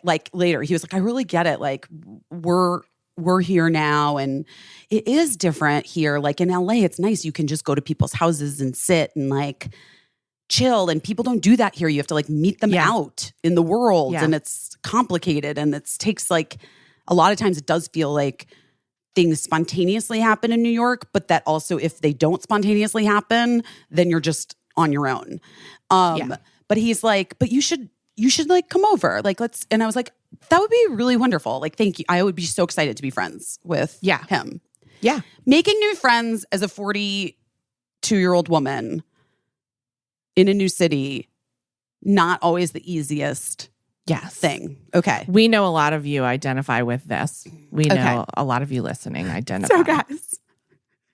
So that was the thing. So then the rest of the show, and then after the show, we were saying goodbye. We were about to leave or whatever. And I was like, oh, Cal, I'm like, here, let me give you my phone number and hit me up. We could hang out. I'm like, I'll take, because we had talked about basketball, and he was like, I live in Brooklyn now. And I was like, would you go to the Nets? And he's like, well, I don't know the person there. I know the lady at the Knicks. And I was like, well, I know the lady at the Nets, Jessie. She's amazing. And so I'll take you. I would love to. We should go to a game, and then I'll introduce you to Jessie, and then you'll know the girl at the Nets who can help you get who can help you get in, help you get tickets. And he's like, oh my God, amazing, right? I was like, fine. Oh, so fun. Now, I did have a bev or two backstage. Okay, so then we all leave together, and Cal's like, yeah, I'm gonna go meet up with my fiance, whatever. Okay. But we're all walking down Broadway the same way. Yeah. And Ray was behind with Cal, and Liz and I were gossiping together up front. Yeah. And then we got to the corner of the street, and Cal, I guess, he was like, bye guys. How you part with people. Yeah, you part. Bye guys. And from way too far away, I was like, bye. And then from way too far away, I just turned back around and I was like, Cal! Call me! Oh, Jesus. And then I was like, oh no. And Raymond was like, you just ruined it. You just ruined it. You ruined it, Busy, in the 11th hour. And I was like, fuck. I really just blew it. I went too far. I don't think that's true. Caissie, Cal, call me. Like a fucking weird old mom. Can I tell you something, though? What? I think that and Cal Penn, if you're listening, or any friends of Cal's, I think that Cal Penn isn't the type of person to be turned off by something like that. Mm-hmm. And I also think that we put so much pressure on ourselves to be cool in a new situation. And sometimes we're so cool that we come off cold. And I think when you said, Cal, call me, that to him was saying, like, I'm welcomed into this person's life. Like, who doesn't want to feel like someone's glad to see you or hopes to talk to you again? I guess so, but also Ray was horrified. He might as well know you're goofy now. Hey, you know what? That's a good point. Why are you going to like pretend you're cool for, for a bunch of days and then like someone finds out like 6 months into a new friendship that you're a goof? I'm a real goofball, guys. I'm a real goofball. Cal's going to call you. I feel it. I hope so. I feel it. I feel that Cal's going to call you. All right, you have to go to the doctor. Tomorrow's book club with our friend Heather Matarazzo, and it's sold out, so that's exciting. We have to log on a little early, but maybe we'll record another part of the podcast tomorrow, but we'll see. I'm kind of dying because Birdie sent me what they want from the Taylor Swift Red merch. Okay. And Did you listen to the new Taylor Swift? I did listen, and I read the 10-minute lyrics. Yeah. Did you listen to the 10-minute lyrics? Did you listen to it? Yes, I listened to it, but I also read it to make sure I understood. So fucking because good. People were really I feel like I got myself into a bit of trouble last week talking about people I've known in my past. Interesting. Well, listen, hey, it's your story to tell, and if you lived half of a story, half of a friendship or a relationship, it's yours. Listen. So I don't begrudge Taylor telling her half of her story. If you were to corroborate anything that Taylor said because you too had lived something, then I wouldn't begrudge you that either. Well, listen. So, maybe tomorrow you'll get into it. Who knows? Maybe tomorrow I can get into it. Stay tuned, everyone. We'll see. We'll see how I feel. See how you're feeling. Yeah. Interesting. It's all interesting. Did you watch the short film she wrote and directed? No, I didn't. I should watch that. All Too Well. Ooh, just so that I can relate to you.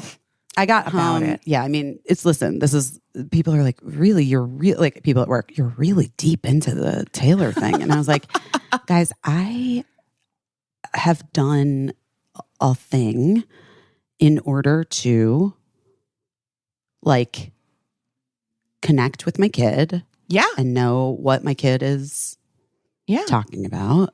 Yeah. And I am here for it. Like, I can't, you know what I mean? Like, little did you know it would become so important to you.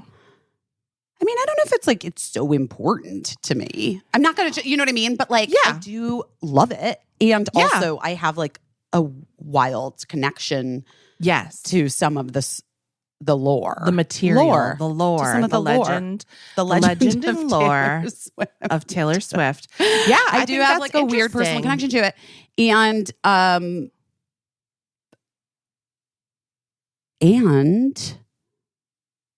I do also have like it's kind of wild because like Birdie was also there. Yeah, right. That's so weird. They were so a baby. Funny. They were a little baby, but they were there. Well, maybe it's time to tell it, or maybe it's not. But anyway, whenever you do, you better say it on this podcast. Oh, really? Because you know what I was thinking. You know what oh my God, you're like your evil laugh. The other day, Mark was like, I really enjoy the tenor of the relationship that has emerged with you and Caissie. And I was like, oh my God. Fucking Jesus Christ. Anyway, I did decide I want to start I'm going to start writing another book. Oh my gosh. Oh wait, also I had an idea for you Okay. to write a book to make $1 billion. Oh, okay. I love I think $1 billion. would be really easy for you to do. I think you would love do it. an easy $1 billion. I think it would be. I actually weirdly, I'm gonna pitch it to you now. Okay. But let's cut it out. Okay. Alarms. All right, I really gotta go. Yeah. We'll get it in Urban Outfitters and we'll also get it in Barnes and Noble. Do you know what All I right. mean? There we go. Yeah. Done. All right. It's a great I'll talk to you idea. later. Talk to you later.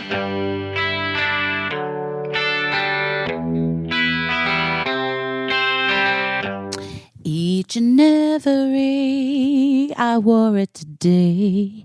Vetiver. I also just like saying the word vetiver, so I appreciate that vetiver is something I can say daily when I'm like, oh, I need to put on my deodorant.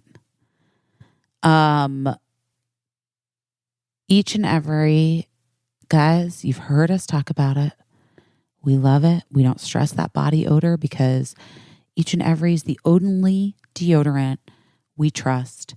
And as a bonus, it's a natural deodorant with no bad stuff. It's a game changer when it comes to deodorant. It's literally the greatest. I am a big believer in natural deodorant. And for years, I thought that just meant I had to smell. But not with each and every. It's safe, simple, effective ingredients like Dead Sea salt, coconut oil, sensitive skin friendly. It's been found to fight odor as well as an antiperspirant without aluminum. Obviously, no parabens either, no baking soda, no other hidden nasties. Plus, each and every comes in sustainable packaging made from sugarcane and is vegan and cruelty free. If you haven't tried it yet, I'm just going to tell you this. You're going to need to try it. For me, once you try each and every, you're never going to go back. It's the best natural deodorant available. And for everybody who's like early holiday shopping, I think they make great holiday stuffers, like little stocking stuffers. Beat the rush. Order now. We have an amazing deal for our listeners. 30% off your first purchase of each and every. Just go to our special URL, eachandevery.com/best, and use promo code BEST30. Don't miss out on 30% off. Use promo code BEST30 at eachandevery.com/best.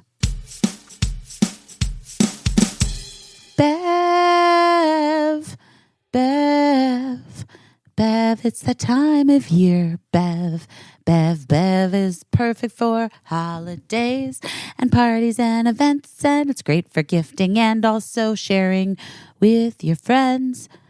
Guys, I'm really going for it, and I don't even have Caissie with me, but I really am going for it. You know I love my Bev. I had a Bev while we were doing this last segment of our podcast tonight. We love Bev. It came to us at first because I was like, yeah, I enjoy wine and supporting a female-founded and run business. And now it's literally my favorite. It's my go-to. Here's why. It's fun. It's a female-founded canned wine brand on a mission to transform the alcohol industry as we know it, creating a voice for women where there's never been one before. But here's why I like it, is it tastes really good. I like the rosé. There's also Sauv Blanc, Pinot Gris, Pinot Noir, and they have a recently launched sparkling rosé called Glam and Glitz. I had the rosé tonight. It's my fave. I like it because it's dry and it's crisp and it's a little fizzy, and also it's 0 sugar, so there's no sugar in it, and it's a little fizzy. It's super refreshing. It's delicious. It's crisp. It's like a nice drink. And it's not like you have to open a whole bottle of wine and then you're wasting the wine and then you're like, can I even use this to cook with? No, none of that. It's a cute little can. And in each can is a glass and a half of wine. That is perfect for my nighttime glass and a half of wine. Their 4-packs are great for gifting and hosting. I love my Bev, guys. I really, really love my Bev. Get 2-day shipping straight to your door. Shipping's always free. Plus, we've worked out a special deal for our listeners. Receive 20% off your first purchase plus free shipping. I suggest trying the best-selling variety pack, the Ladies' Night Variety Pack. And then you can check out all of the delicious varietals.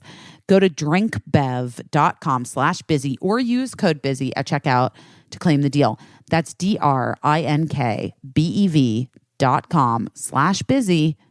Bev can also be found at retailers nationwide, including Target, Total Wine, Bevmo, and more. But make sure that you go to drinkbev.com/busy so that we can get the credit. Because you know I love credit. But the only thing I love more than credit is my Bev. I'm maybe having an allergic reaction to something I had really bad IBS. Oh, no. Tonight. And then, but also I have a raging sinus infection like the old days. Do you have a fever?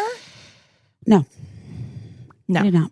I went to the doctor. I don't have COVID. I have a massive sinus infection, like the old days. I have the sphenoidal sinusitis infection.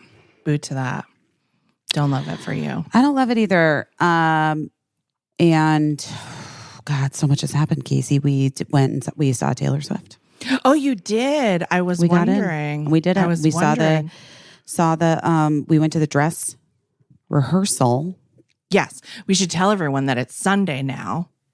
Last time you heard from us a second ago, it was Saturday, but now it's Sunday. It's Saturday. But by the way, good for us for showing up today. Yeah. We're batting better.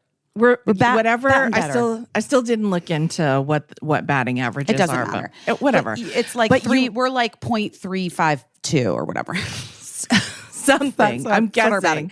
But you went to see Taylor. Well, first I went to the doctor. Live. Remember? Yes. I left you to go to the doctor. Yes. Then I took Birdie to the dress rehearsal. Chloe Feynman got me in. Very exciting. It was exciting. I have to say, honestly, it was like the best.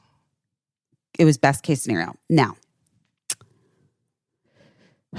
getting there was tough because Birdie had major panic.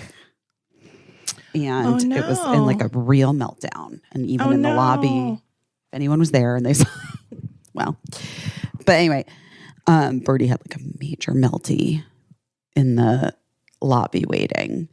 They were just so nervous. And then they were afraid that they were going to get like turned away or something. Yeah. And they just had like all this anxiety. Yeah. And then it was okay, but then I kind of like did a mom thing that like embarrassed them in front of somebody, and then they like lost it and were just like hysterical. But what was the mom thing that you did? It was embarrassing. It was like something my mother did to me. What'd you do? I was like Birdie was like just edgy, you know? Yeah. And then we were like almost like done, like through into the waiting area where you then get loaded in. And the girl from NBC who had like been helping us, that Chloe hooked us up with or whatever, was like, saw Birdie give me a look, you know, because I was being like, you know, like how I get, because I'm a mom. Sure. Because of the kind of mom I am. Sure. Where I'm whatever. Anyway, and then she goes, and she like, gave me a look, and the girl noticed Birdie's look, and she was like, is everything okay? Do you need anything else? And I was like, no, we're having a lot of feelings about being here. Like a fucking asshole. I did that. Like, how embarrassing. We're having a lot of feelings about being here. And Birdie looked at me and then burst into tears.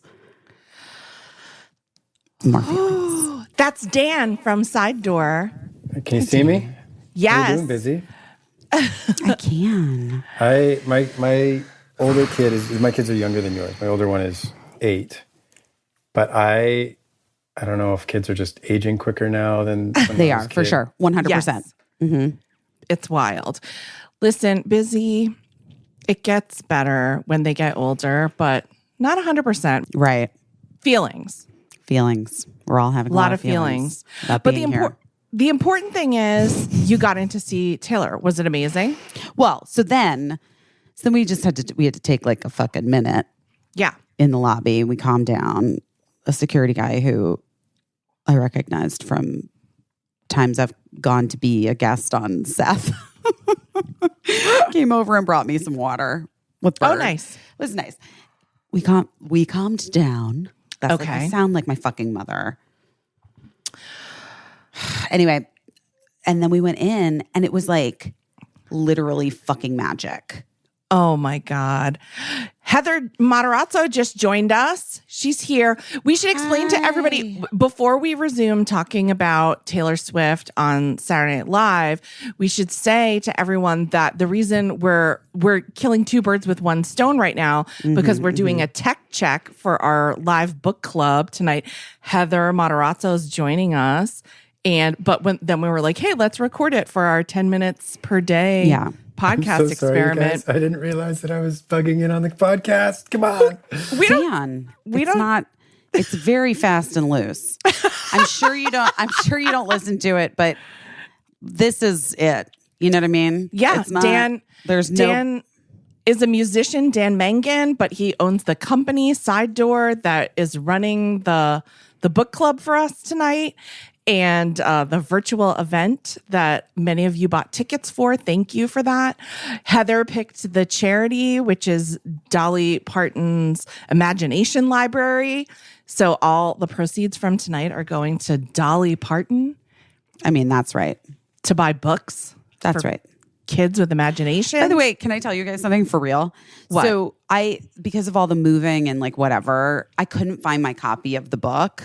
Oh no. And I was like, oh God. So I did the Love It or Leave It podcast live on Friday, which was super fun. We talked about it yesterday. Yes. And so John Lovett's in town for a bit and he texted me and I was like, let's walk, like, let's just meet for a walk and we can get a coffee or something. And then I was like, oh, meet me at the Strand, the bookstore, so that I can pick up a copy of the book, right?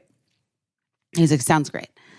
Now, I didn't tell you this, but like 2 nights ago, I was reading my horoscope and I was thinking about things, or maybe I did say this. I don't remember. Guys, I don't remember. But I recently was like, I think I'm going to write another book. Like I'm like, right. Yeah, I did say that. You said right? this yesterday. Okay. Yeah. Who fucking knows? Experiment's going great, guys. Listen, guys, we're doing it. How many times do I repeat myself in a 4-day period of time? We'll find out. We're going to find out. Anyway, so I had like decided, I'm going to write another book. I went into the Strand today and there's too many books in the world. Too many books have been written. There are enough. There are enough. I don't need to write another one. So you changed. I'm gonna politely disagree with you. Really? Yeah, there are never too many books. Okay. Ever. Okay. Well, and you also have to trust point. that why are you going to hold yourself back from producing something that people will get a lot of benefit from? Possibly. Can we all agree that some books exist that should not? Yes. And that like ones that are like jokes you're supposed to read on the toilet. Like we don't need those anymore. I mean, sometimes you do. Yeah, I agree. This is what I was going to say. I was just about to look at this book right here, which you could think was maybe Cricket's book, but it's actually my book. This is maybe a book, one of those books, Caissie, Amazing Facts About Baby Animals. Kids love those. Yeah. But it's also just like full of amazing facts about baby animals. I don't know. Book. I like that book. I like it a lot. I guess that's good to read on the toilet. When a rabbit, wait. I just want to tell you one. Okay. When a rabbit is about to have babies, she uses some of her own fur to make the nest soft and warm. Aww. I kind of do that too. Really sweet. I use my own hair to make like bumpets for my hair. That's similar to what a rabbit does. Do you know what I'm saying? Have you ever done that? No. What's a bumpet?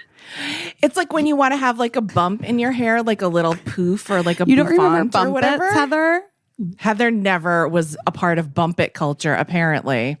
She was too cool for bump its. But I learned this in when I was a cheerleader. If you take the hair out of your hairbrush that like your hairbrush collects, if it's just your hair, you can sort of like roll it up and spray it and then pin it into your own hair. And then you have like a little custom bump it. Wow. Absolutely not.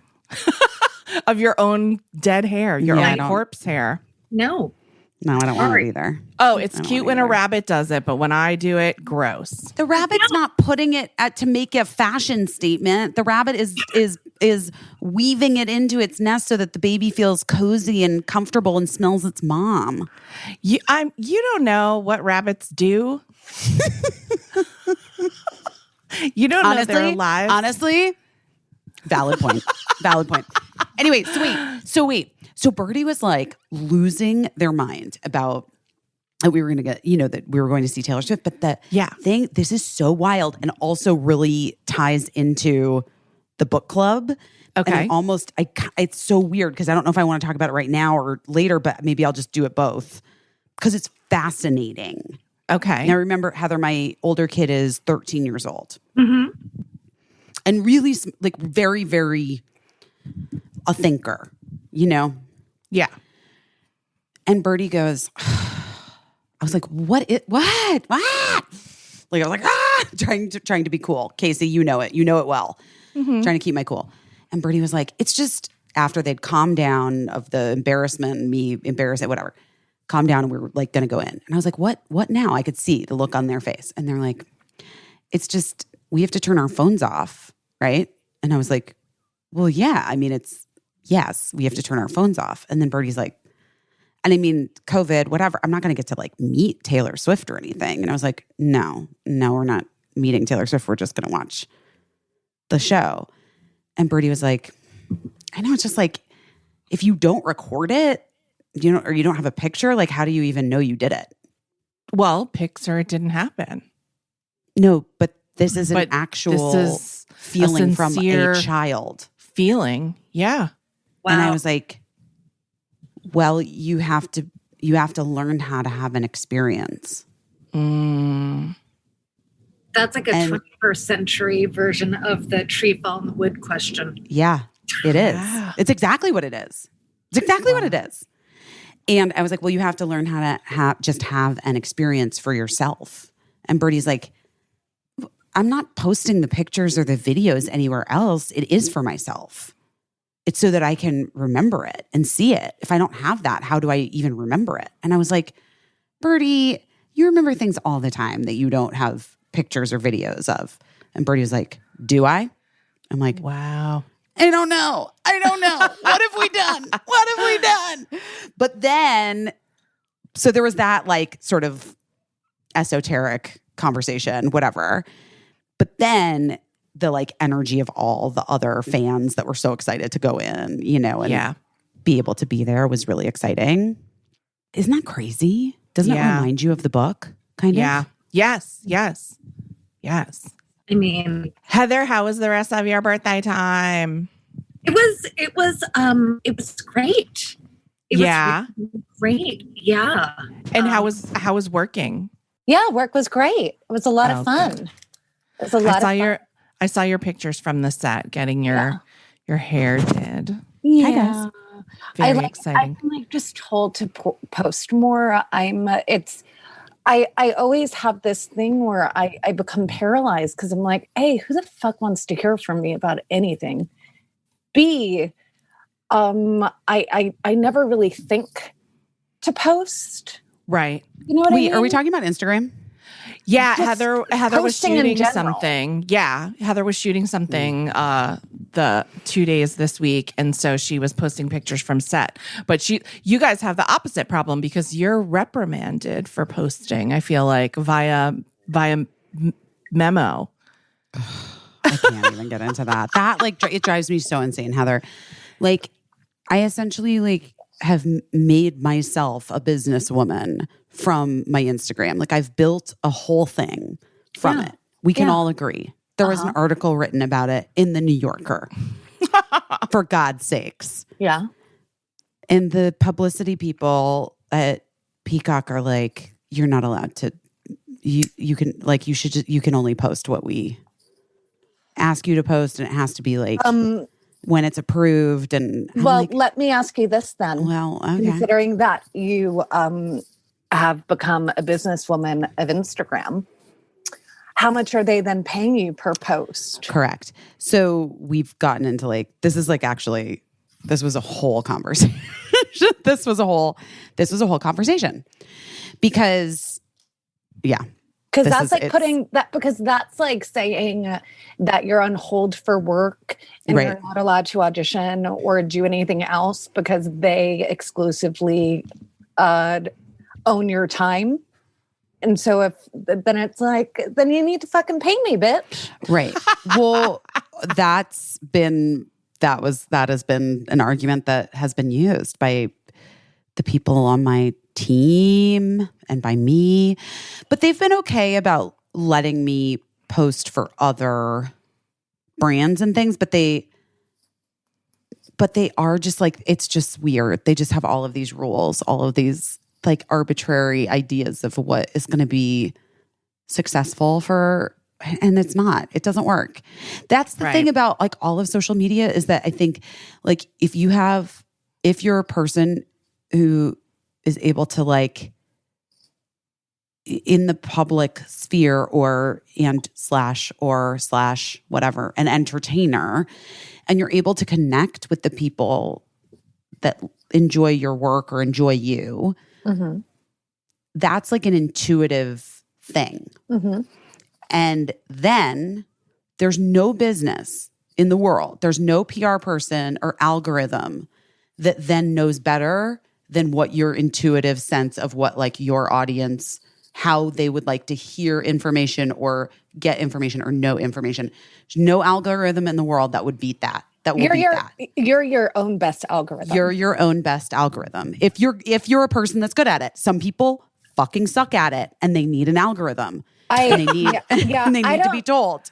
I don't know where I fall on that spectrum. I like, because I was just saying to Caissie that I've been told I need to post more, and it's like people want to see like when you're on set and when you're working and like what you're doing and blah blah blah. And I have this thing where it's how do you get to be vulnerable and authentic while also getting to maintain that boundary where like my personal life, my very personal life is my very personal life.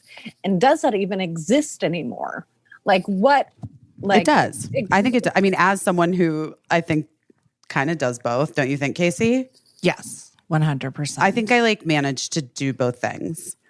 So what is that line for you? What does that look like for you? And how are you able to navigate that? And is that in flux or is it a hard line? Because like you show pictures of your kids and stuff. And yeah, I do. But I mean, there are parameters around that, you know, and their dad and I have like agreements with each other. And then I have my own agreement with myself. Like I would never post any one of like a friend and I would never post any minor without getting the permission of their parent or guardian and also them, like both the kid and the parent. Yeah. So in any case where I've posted any minor that's not mine own child, where they've given me permission for the photo, right, and caption, and then Mark has as well, and then,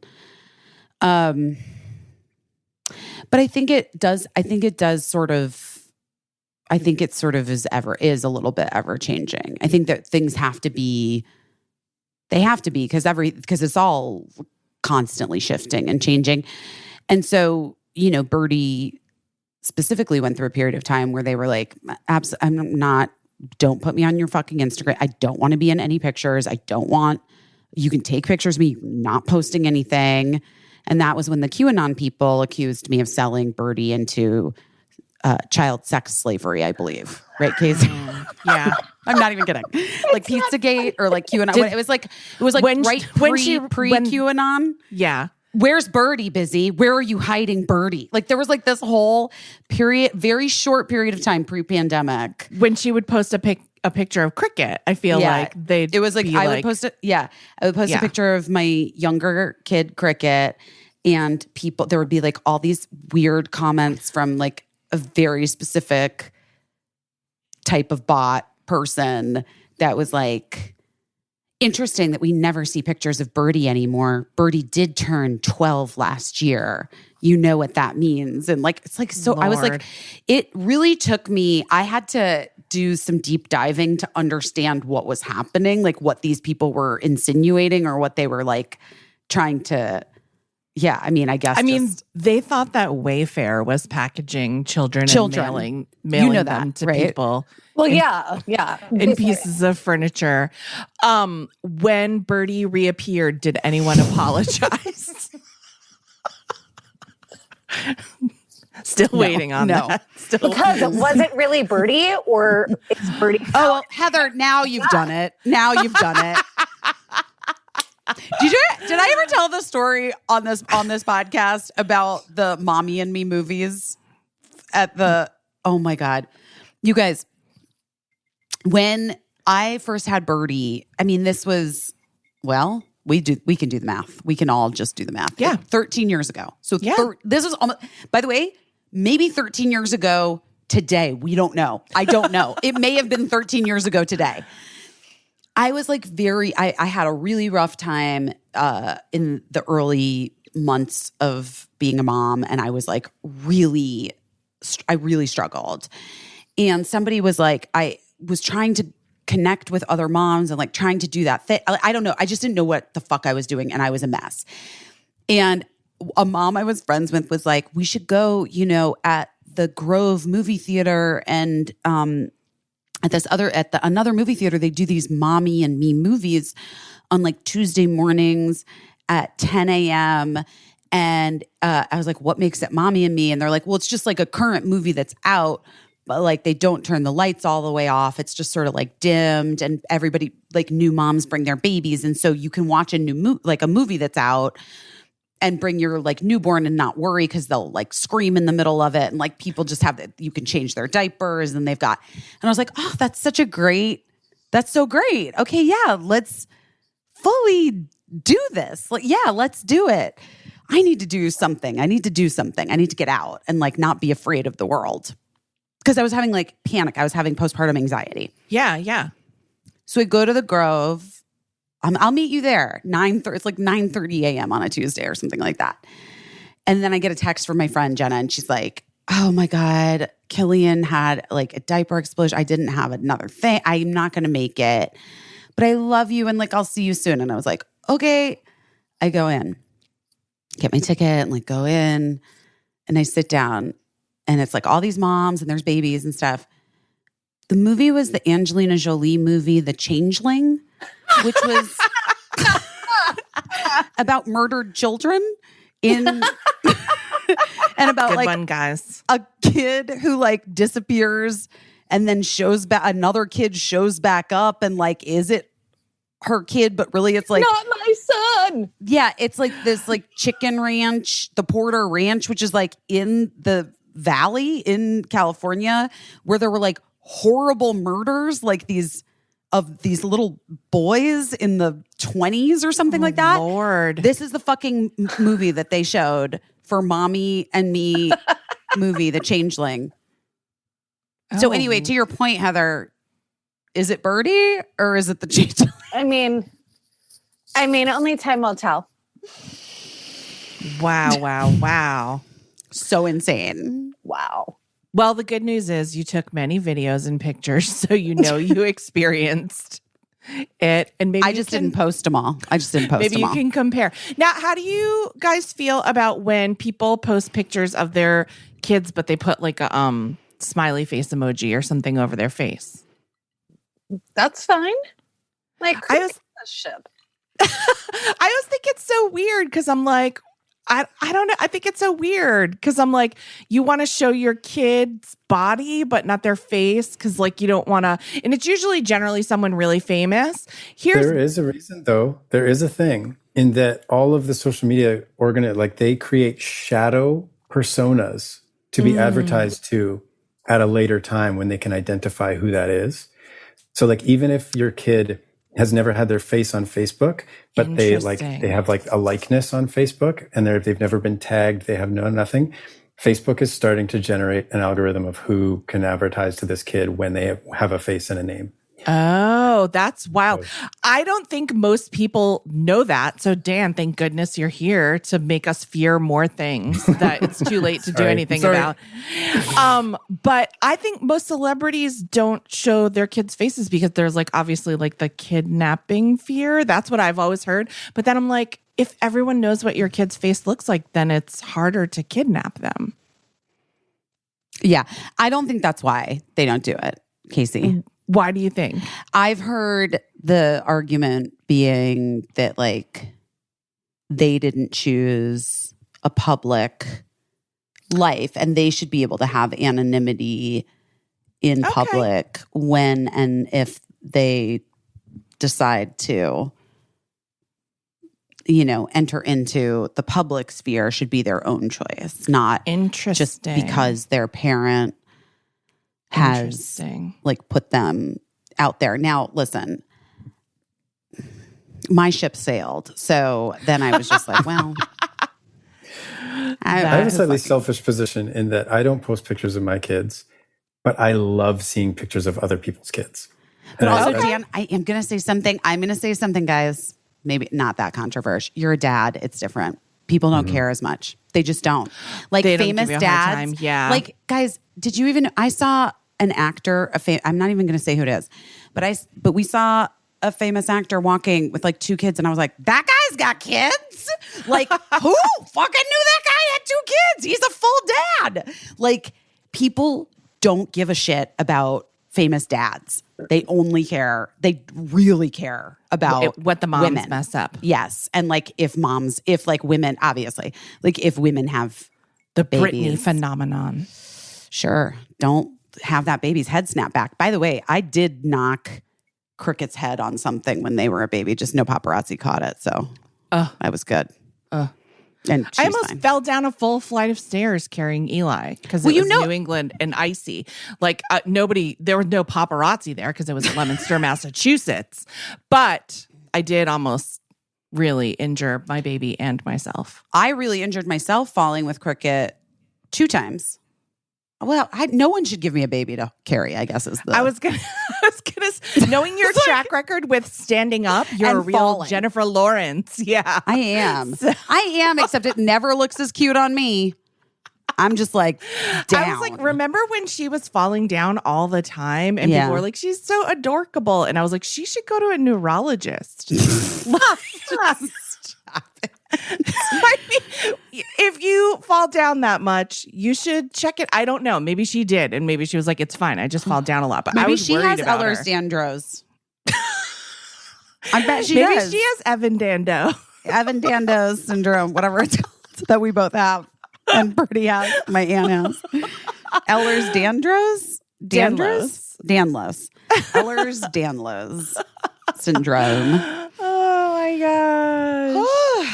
Well, I guess we tech checked and we recorded like 30 minutes of chit chat. Is there anything else anyone wants to say for the podcast? Heather just had a birthday. Happy birthday, Heather. Thank you.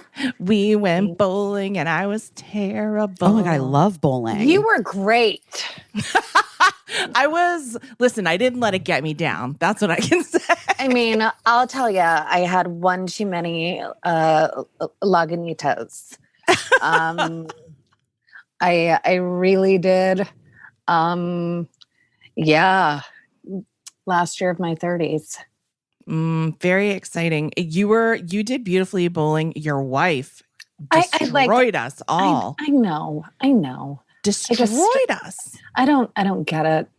I mean, she was like, I think like varsity softball when she was that's in what she like told me. 9th Yeah, grade. She's gifted. Yeah. Yeah, she was like, I was on the softball team. And I was like, what does that have to do with bowling, Heather? Yeah, she's really great with the ball. Yeah. with the throwing fingers. The fingers. This is a family podcast. It's not. No families listen to this podcast except for Lou Barlow and his wife Adele. Lou from Sebadoh and Dinosaur Jr. Hi, Lou. I'm saying hi because I love him. He like comments on our Instagram posts, and it's very exciting for me. Okay, so should we just go like pour ourselves cocktails and meet back here?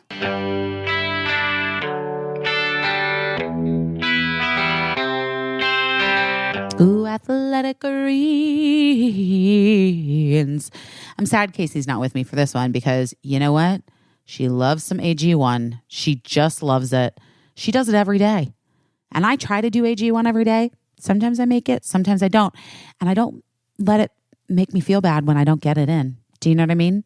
Because that's just where we're at in life. We can't feel bad. We got to just do our best. And Athletic Greens is a health and wellness company that makes comprehensive daily nutrition really, really, really simple.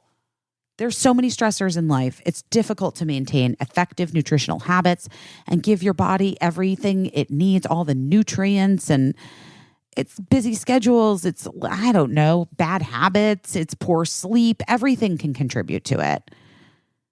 But AG1 by Athletic Greens, it's the category-leading superfood product. It brings comprehensive and convenient daily nutrition to everybody. They keep up with their research, know what to do.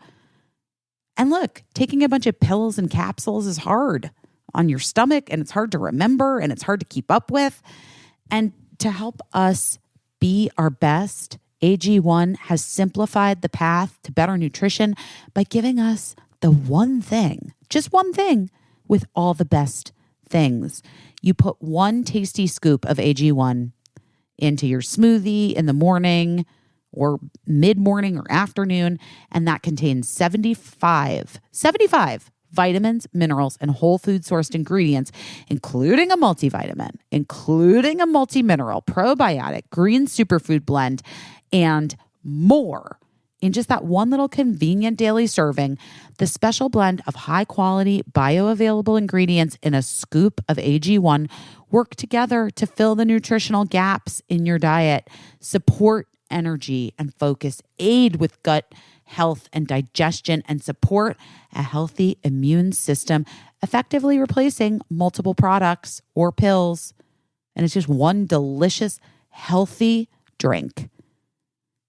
Listen, it's lifestyle friendly, whether you're keto or paleo or vegan or dairy free or gluten free. It contains less than 1 gram of added sugar, no GMOs, no nasty chemicals, nothing hidden, no artificial anything. And it keeps it tasting great. Listen, guys, we want you to join us, and also athletes and lifeletes and moms and dads and people who are committed to their daily health and focusing on the nutritional products they really need in the simplest way possible. That's Essentialist Nutrition.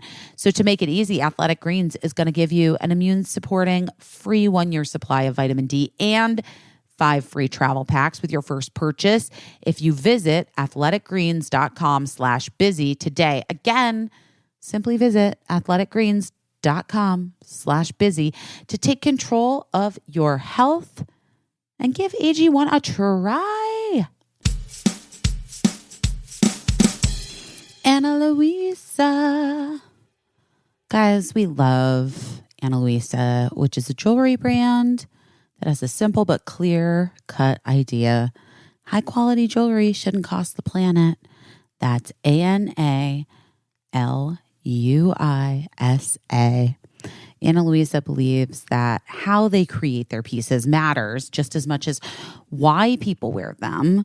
Their metals are noble and recycled whenever possible. Their gemstones are transparently sourced, making conscious luxury accessible to everyone. They're 100% carbon and water neutral. And are committed to ethical business practices across the supply chain. I've gotten so many cute things from Ana Luisa.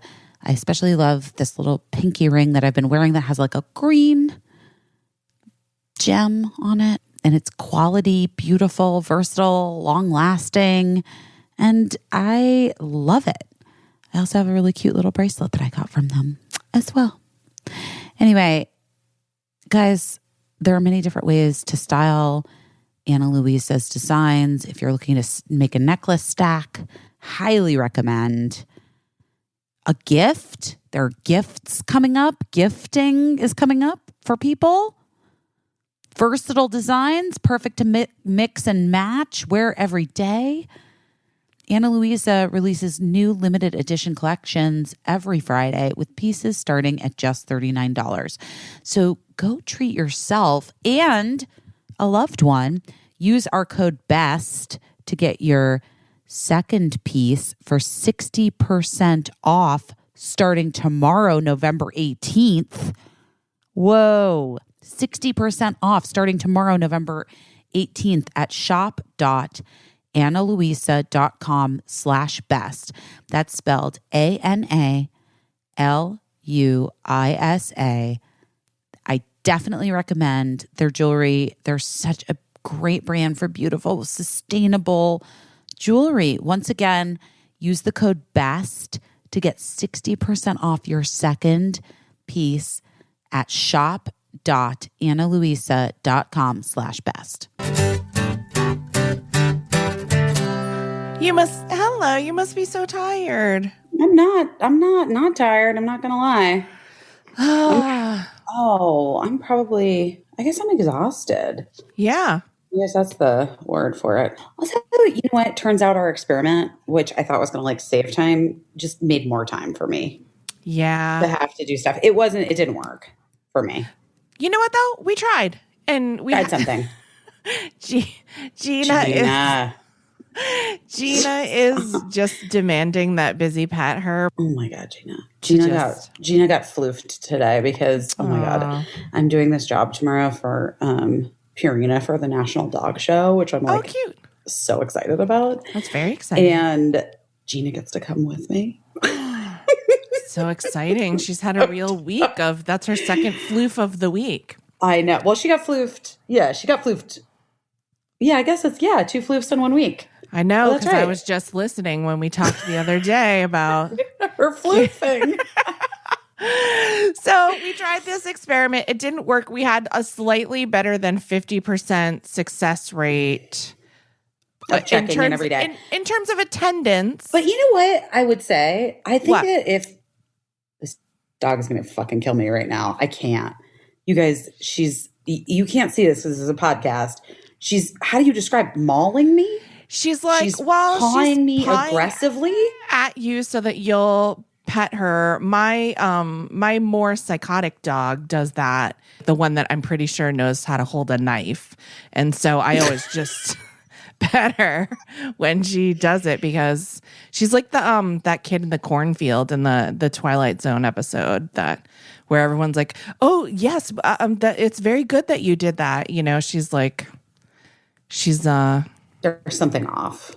Yeah, there's something off. She has like brain worms that she's the sweetest thing 99% of the time. And then that 100%, she's like 100% going to shiv you. So I had a really, really long day today. Yeah, I saw on Instagram your feathers, Yeah, that's like day 3 in the feathers. Yeah. It's a lot. Also, I'm like legally probably not supposed to talk about this, but there was like a COVID situation. Oh no. That was stressful. Yeah, sure. Can I tell you something? Stressful situation. Everything I've worked on since COVID started has had a COVID situation.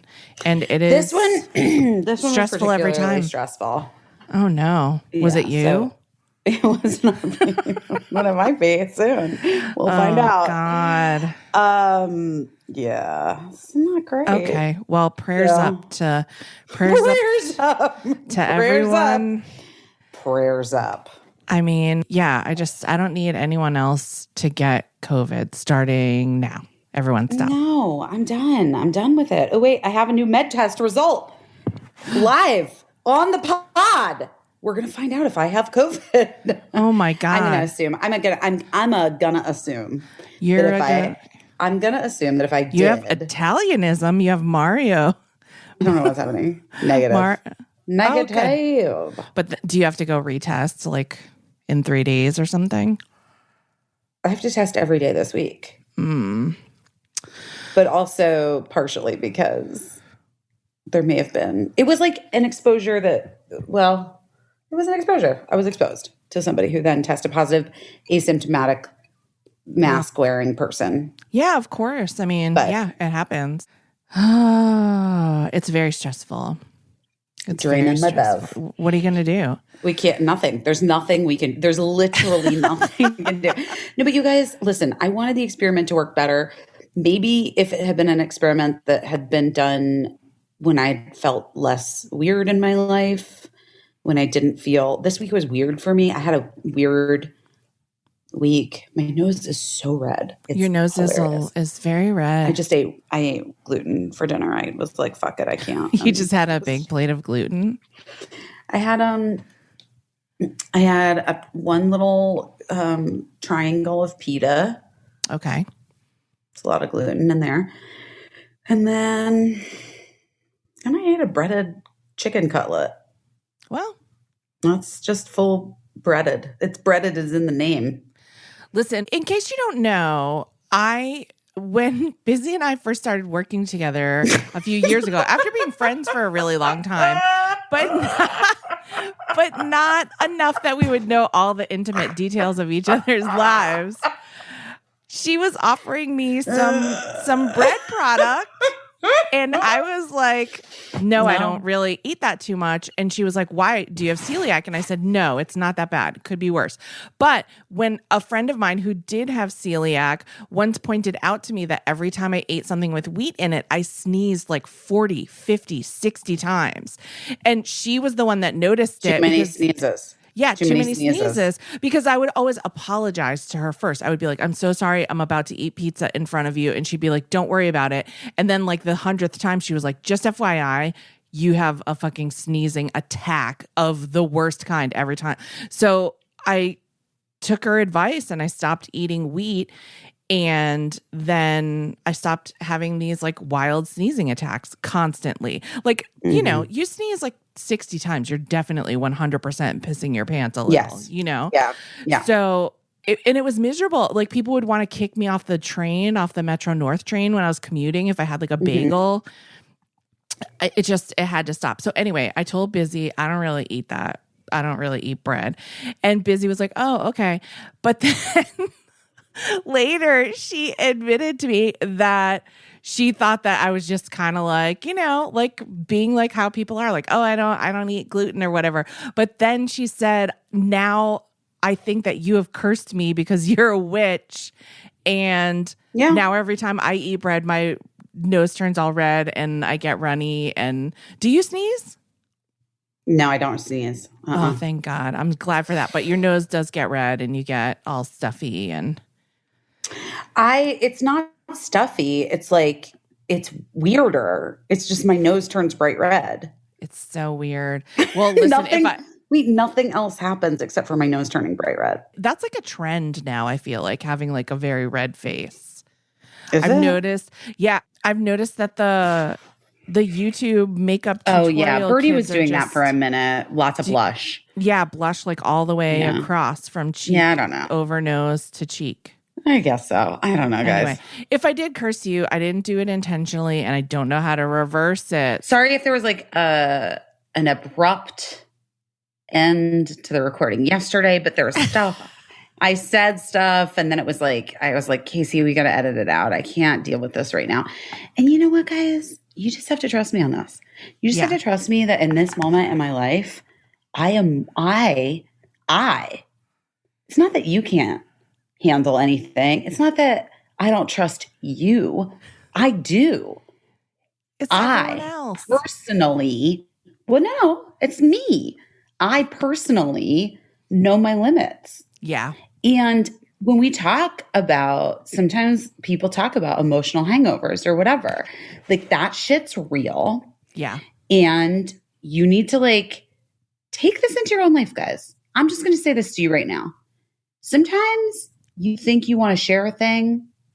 You get through it with a friend or whatever. And you're like, that's not, it's never too late to just be like, hey, I don't want to talk about that thing again for a minute. I just am not a person who feels like anyone owes me anything. Do you know what I mean? Yeah.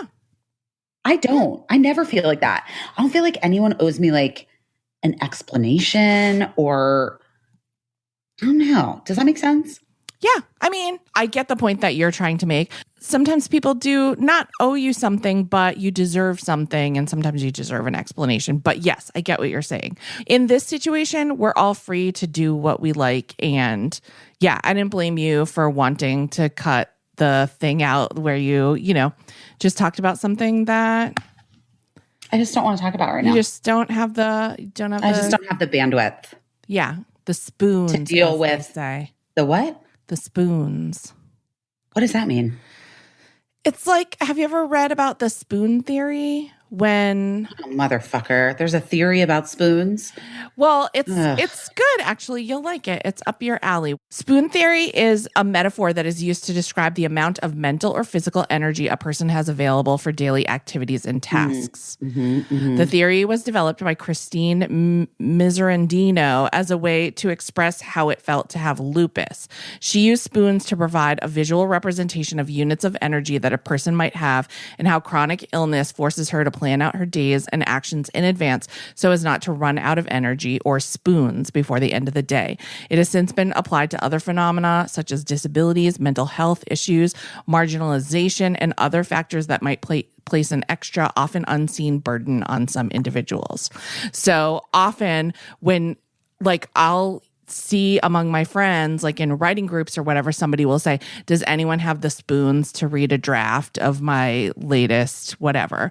Or somebody will say, hey, I wanted to ask your advice. And then you'll see another person say, sorry, I'm all out of spoons today.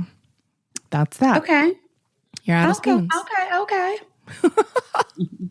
I'm spoonless in this moment. Is that okay to say? You don't have spoons. You have no flatware. I was going to say I've got some forks and I have like a couple knives. So, you know what I mean? Like the spoons. Nope spoons. Nope to the spoons. Yeah, I don't blame you. You. It's just been a lot. I've had a lot. It's just been a lot. As they say. You know what? I live for the week where you say it's been a little. Because your life is just a lot. You need a break. You need to. When's that? That's never happening. I don't know. I don't either. I was actually thinking about that today. I was feeling very, very. Sometimes I get into this thing where I'm like, who is that? That's not even what I talk like. I was getting very overwhelmed today at work. Yeah. And I actually, Paula and Sarah and I went to the bathroom together because whatever we just did. And I fully started hysterically crying. And it was a very interesting moment. Yeah. Sort of all tied into everything, but I was just like, I cannot go on. But on I went. But you did it. I went. And here you're home. You're doing your last thing of the day, which we can just make it quick because, to be honest, one thing we did do well at is we thought we were going to record 10 minutes every day. And while we didn't succeed in recording 10 minutes every day, we did succeed in recording more than 10 minutes. So we don't need to talk forever right now. We can just wrap it up. I'll give you a sinus update. Okay. A live as it's happening sinus update, which is that my sinuses feel so much better. Oh, good. That's great news. My sneaker update is that Hoka refunded every $1 I've ever given to them but I have no sneakers. So they kept. Has that aired yet? No. So it wasn't even in response to anything. They kept my old busted I wonder if sneakers. after this comes out, if you'll get a pair of sneakers. I sincerely doubt it. I almost feel at this point like they feel like I'm not a good representative for their sneakers, and they're just. Well, then they're assholes. Do you ever feel like that? Do you ever feel like when somebody's like telling you why something's not going to work out, and the reasons start to get more and more preposterous, and you're like, if you don't want me to do this, just tell me.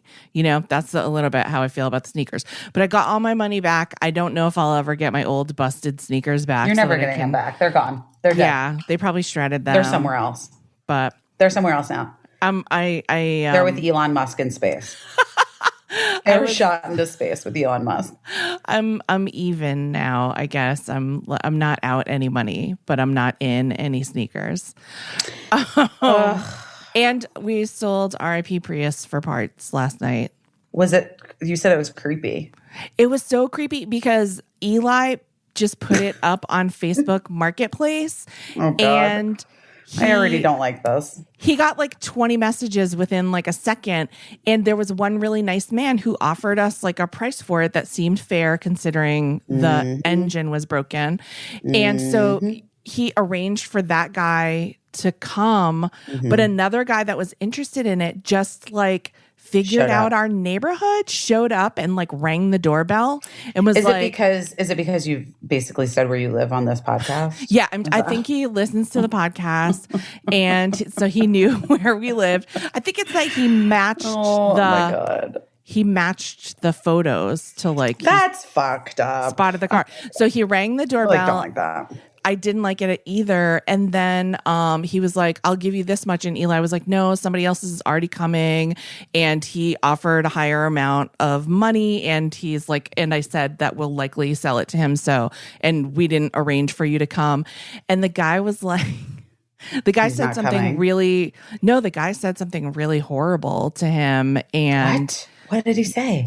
He was like, are you Jewish? And Eli was like, what does that even fucking mean? Yeah, exactly. And he was like, what are you talking about? And the guy was like, what? It's not racist. I can ask you if you're black or gay. And Eli was like, get out of here. On the phone? No, in the street in front of our house. I was like, I didn't get it either. And he was like, that's not racist. I can ask you any questions I want. You're an asshole. And I was like, dude, just get the fuck out of here. And then so Eli just took pictures of his license plate in case he came back to, murder us. Oh, God. But he didn't. He didn't. We sold the car to the nice man. Well, that's good. Yeah. So, he's gonna put, apparently has an engine to put in it, which we did not have. So that's also weird. I don't know. Why do people just have engines lying around? It's Los Angeles. I feel like everybody has like something, four half cars somewhere on their property. Maybe. I don't know. That's what it seems like. Anyway, but that's where I'm at. That's what's happening with me.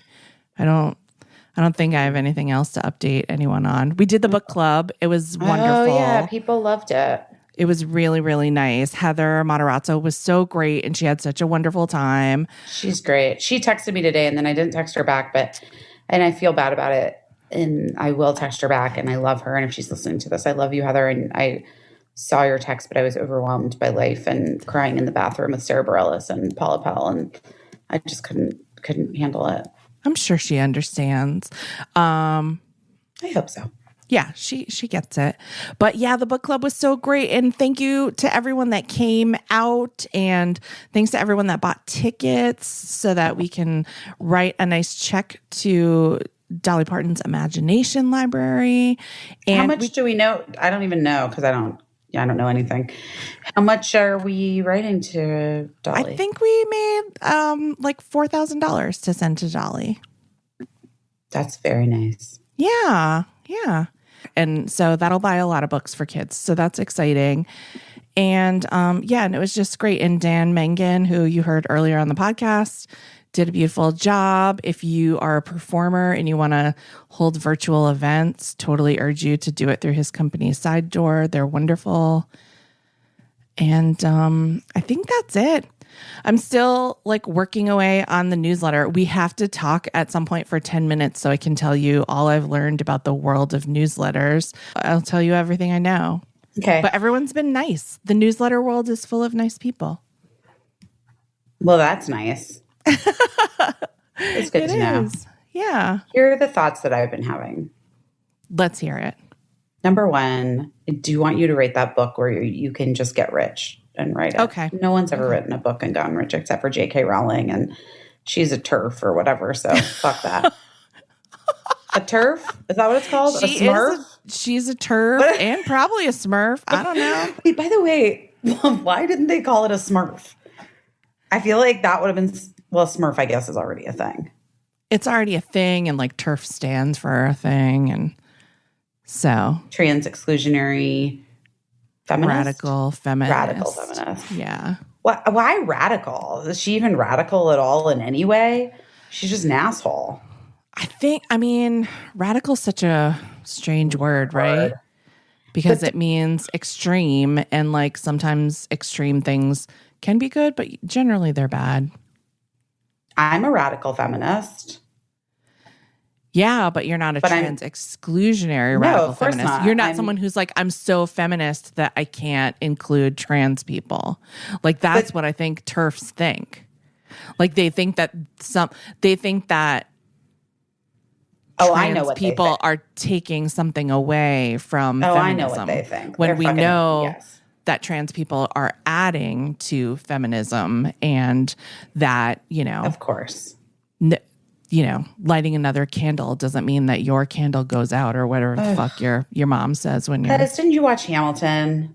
The world was wide enough for both Hamilton and me. That's all we needed. It's the only message I ever needed in my life was from Lin-Manuel Miranda writing that line. The world was wide enough for both Hamilton and me. I really feel like that's it. I love that guy. Guys. I love that Lin-Manuel. Apparently, all the talk on set today from Sarah Bareilles was how good Tick, Tick, Boom was. I heard. She said it was amazing. She loved it. My young friend Adrienne Enderle was on the team of Tick, Tick, Boom, and my friend Una Lamarche, who's a friend of Lin-Manuel's as well, was at the like staff and crew screening of it and said it was amazing. Can't wait. Yeah, I know. I was invited to the thing last night and I didn't go, but Eric Gurry and our friend Eric Gurry went. Oh, well, that's cool. Yeah.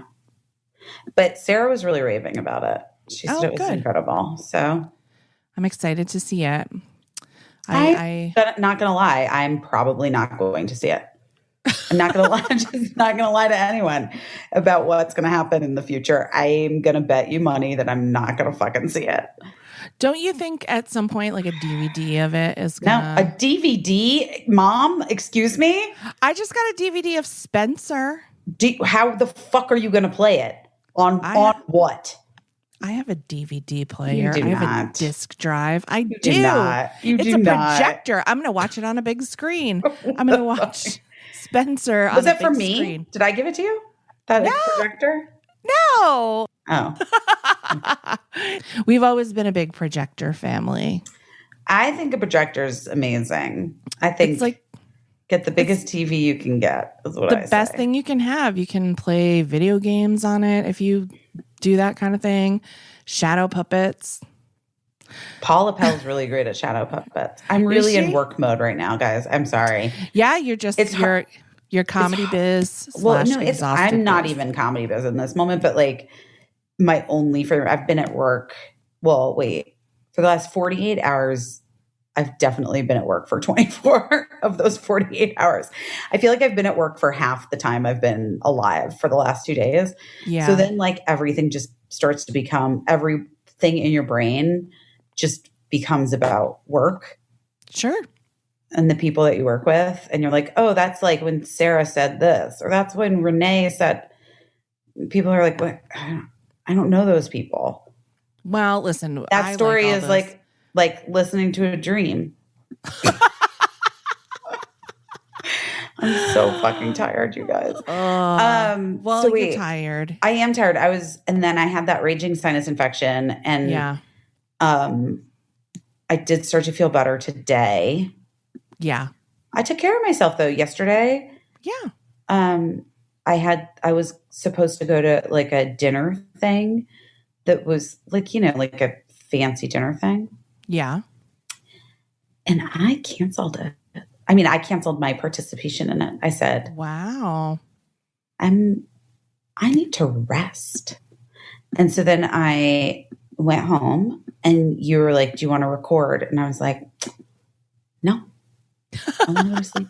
I'm very tired. And I did. So like, I feel like that was a big deal for me. Yeah. I normally don't do shit like that. I normally just like power through and I'm like, sure. Yeah. I could do it. Yeah. Now you just need to get to a point where you're like saying no to stuff before you even, so you don't even have to feel guilty about it. Not that I don't feel guilty though. But good. Yeah. But but I know what you're saying. Like aware, forward thinking, being forward thinking, looking at what your day is like and being like, I'm not going to fucking do that. Part of it though is that like, and I get it. I get people who are like constant flakers or whatever. Yeah. Because it's like, this is like a really nice way to look at people who are constantly flaking on you. Yeah. They have the best intentions. Yeah. They think that they can do it all. It's true. And then they like get down to it and they're like, yeah, no, I can't do that. That's like the 70 billionth thing on my list this week. I can't do that. Yeah, it's rough. One time I tried to have a birthday party for my husband at a restaurant that made us prepay for everyone that RSVP'd yes. And it literally was like, it was a very rainy night and literally every single person canceled. And I was like, no, I have dinner for like 12 people and only 2. And it was so weird. And it ended up being that I invited friends that I thought were like going to be out of town at the I was like, I know that you weren't invited to this in the first place, but we have to like go eat food for 12 people. And they were like, yeah, hell yeah, we'll go. We asked if we could cover the bills of other people sitting near. It was just, anyway, it was a night where my entire social circle bailed, maxed out their bandwidth and bailed on Matt's birthday, and it was brutal. But also fine. We took home like 6 dinners. We ate 4 dinners. We paid for 2 other strangers' dinners. Was it a good restaurant? It was really good. It was really good. I don't think it exists anymore, but it was good. Where was that? In New York? Yes, in Manhattan. It was like a vegan restaurant that I think we picked because some of the people that we invited were vegan. That's just rude. Sorry. Just rude people. I hope you're listening. What are you going to do? Everybody was really apologetic and like nobody could know that when everyone they were calling to be like, listen, I kind of have like or sniffles or whatever that like, yeah, that 8 other people were canceling or whatever. It's fine. Well, it's fine now. It's fine now. But at the time, I bet it was really annoying. It was annoying / but also kind of funny and, whatever. But yeah, so, show up if you can, but if you really can't, knowing you, if you really couldn't go to dinner, you really couldn't go to dinner. No, I came home and I like didn't do anything and I took a bath and you texted me and I was like, yeah, no, I can't talk to you. I know that we said we were going to, and that's just not going to happen. Okay. I think we did okay. We did okay. Yeah. And I'm trying my best at this week. Let's see. What have I been trying my best at? Well, I realized that a new way I'm distracting myself is just looking at furniture on auctions. Like last year, I really did a lot of online shopping. I think we talked about this. Yeah, we did. I never had been an online shopper, and then COVID and the shutdown and depression and the wine and the chocolate chip cookies and it's just a lot. And then I really was online shopping. And then I decided I needed to put the kibosh on it. And so I didn't want to buy anything new. And then I found the auctions. And now I'm just in a whole new world of addiction. But here's the deal. There's no deal. There's no deal. I just am trying to move through everything, and I'm like trying to find ways to soothe myself. And I have some weird ways like that are not the best. I mean, I gotta be careful with these auctions because I can already see, like, all of a sudden I was on one of those sites. I think maybe you had sent me the thing. Sorry. And I was like, wait. They have like Chanel like suits from the 90s on auctions. I was like, whoa. That's fucking wild. Because like some of them were going for they were not going for a ton of money at all, you know? Yeah. And not that I've ever even wanted to wear a Chanel suit from the 90s, but then all of a sudden I was like, but if I could get it for $400, would I? And I was like, yeah, maybe. Maybe I would wear Chanel suits. Then I was like just on this whole journey in my mind about just being a lady that wore Chanel suits. Like, I don't even fucking know. And I was like literally sitting at work and I'm like disengaged from everyone. I'm like, what am I doing? Why am I living in my head like this? Stop. Get back. Like, get it together. Anyway, I had to turn the auctions off, you know? You had to turn them off. I had to turn them off. Wait, have you ever heard of the tapping thing that people do? Yes, of course I've heard of fucking tapping. Caissie, I've done everything. Listen, you didn't know about spoons. You didn't know shit about spoons. I just told you about that. So I don't know. Spoons isn't like a therapy. It's just like an analogy. Just like a way to talk about your shit. It's like, oh, my spoons are my cups. It's like also she didn't invent anything. It's just cups. My cups aren't full. I don't have enough cups. But they're just spoons instead of cups. But right? so, well, I don't know what you're talking about, but well, like you're, I don't know, like cups versus spoons. Like spoons are just spoons. There's lots of spoons and cups. I don't know. I'm too tired. But have you ever tried tapping? That's my question. In these situations. No, but I'm going to sit on set and like tap my forehead. I mean, I don't know. I'm doing it right now, guys, in case you can't hear. I don't know. I just want you to, I want you to find peace. Oh God. You know what I really can feel though? I can feel, okay, this is going to sound crazy, but if you know me, you know it's not crazy. You know I'm very in touch with my body. Mm-hmm. Like I'm the most in touch with my body, guys. I am. I would say of people that I know, I am like right on up there with people being in touch with their bodies. Like I'm like, can pinpoint things. And I'm like, this exact thing. And then I'll go to a doctor and the doctor will be like, this exact thing. And I'm like, yeah, I know. I know. I know. So what anyway, can you feel? Well, my sinuses. So I knew I had a sinus infection, even though it was like, wasn't stuffy. There was no reason for me to believe I had that sinus infection, except that I just knew I had one, right?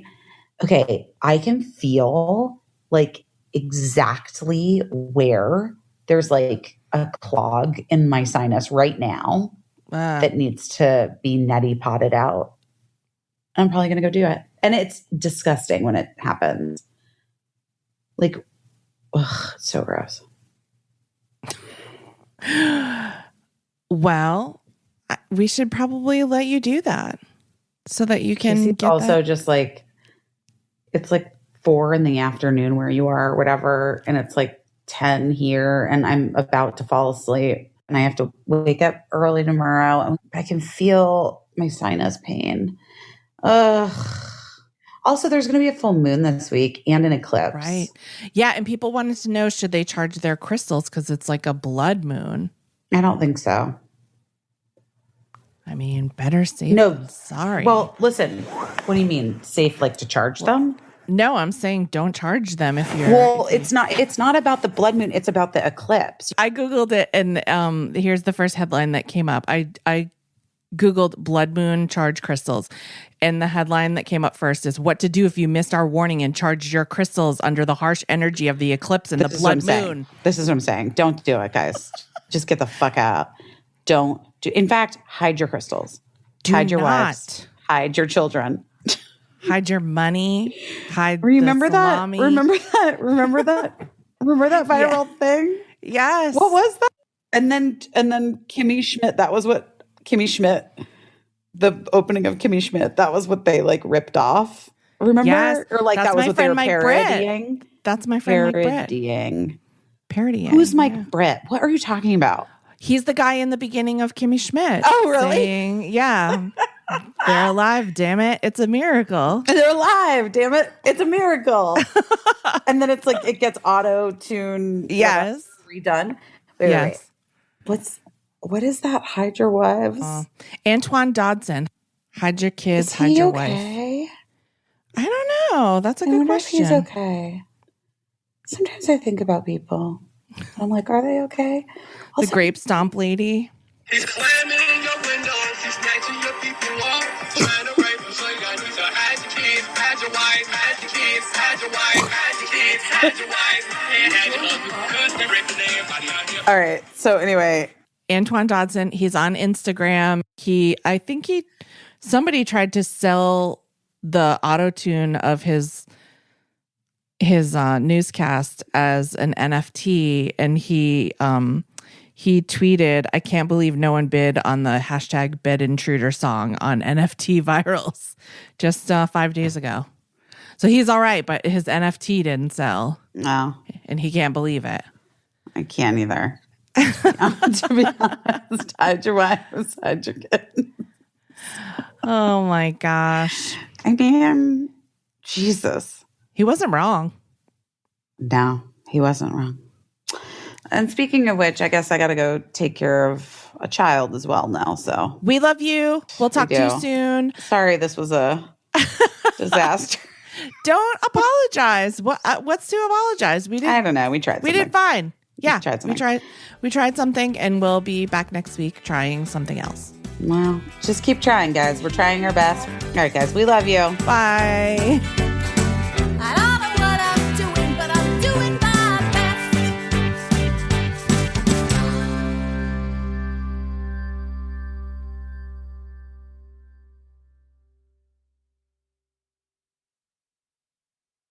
Oh, no.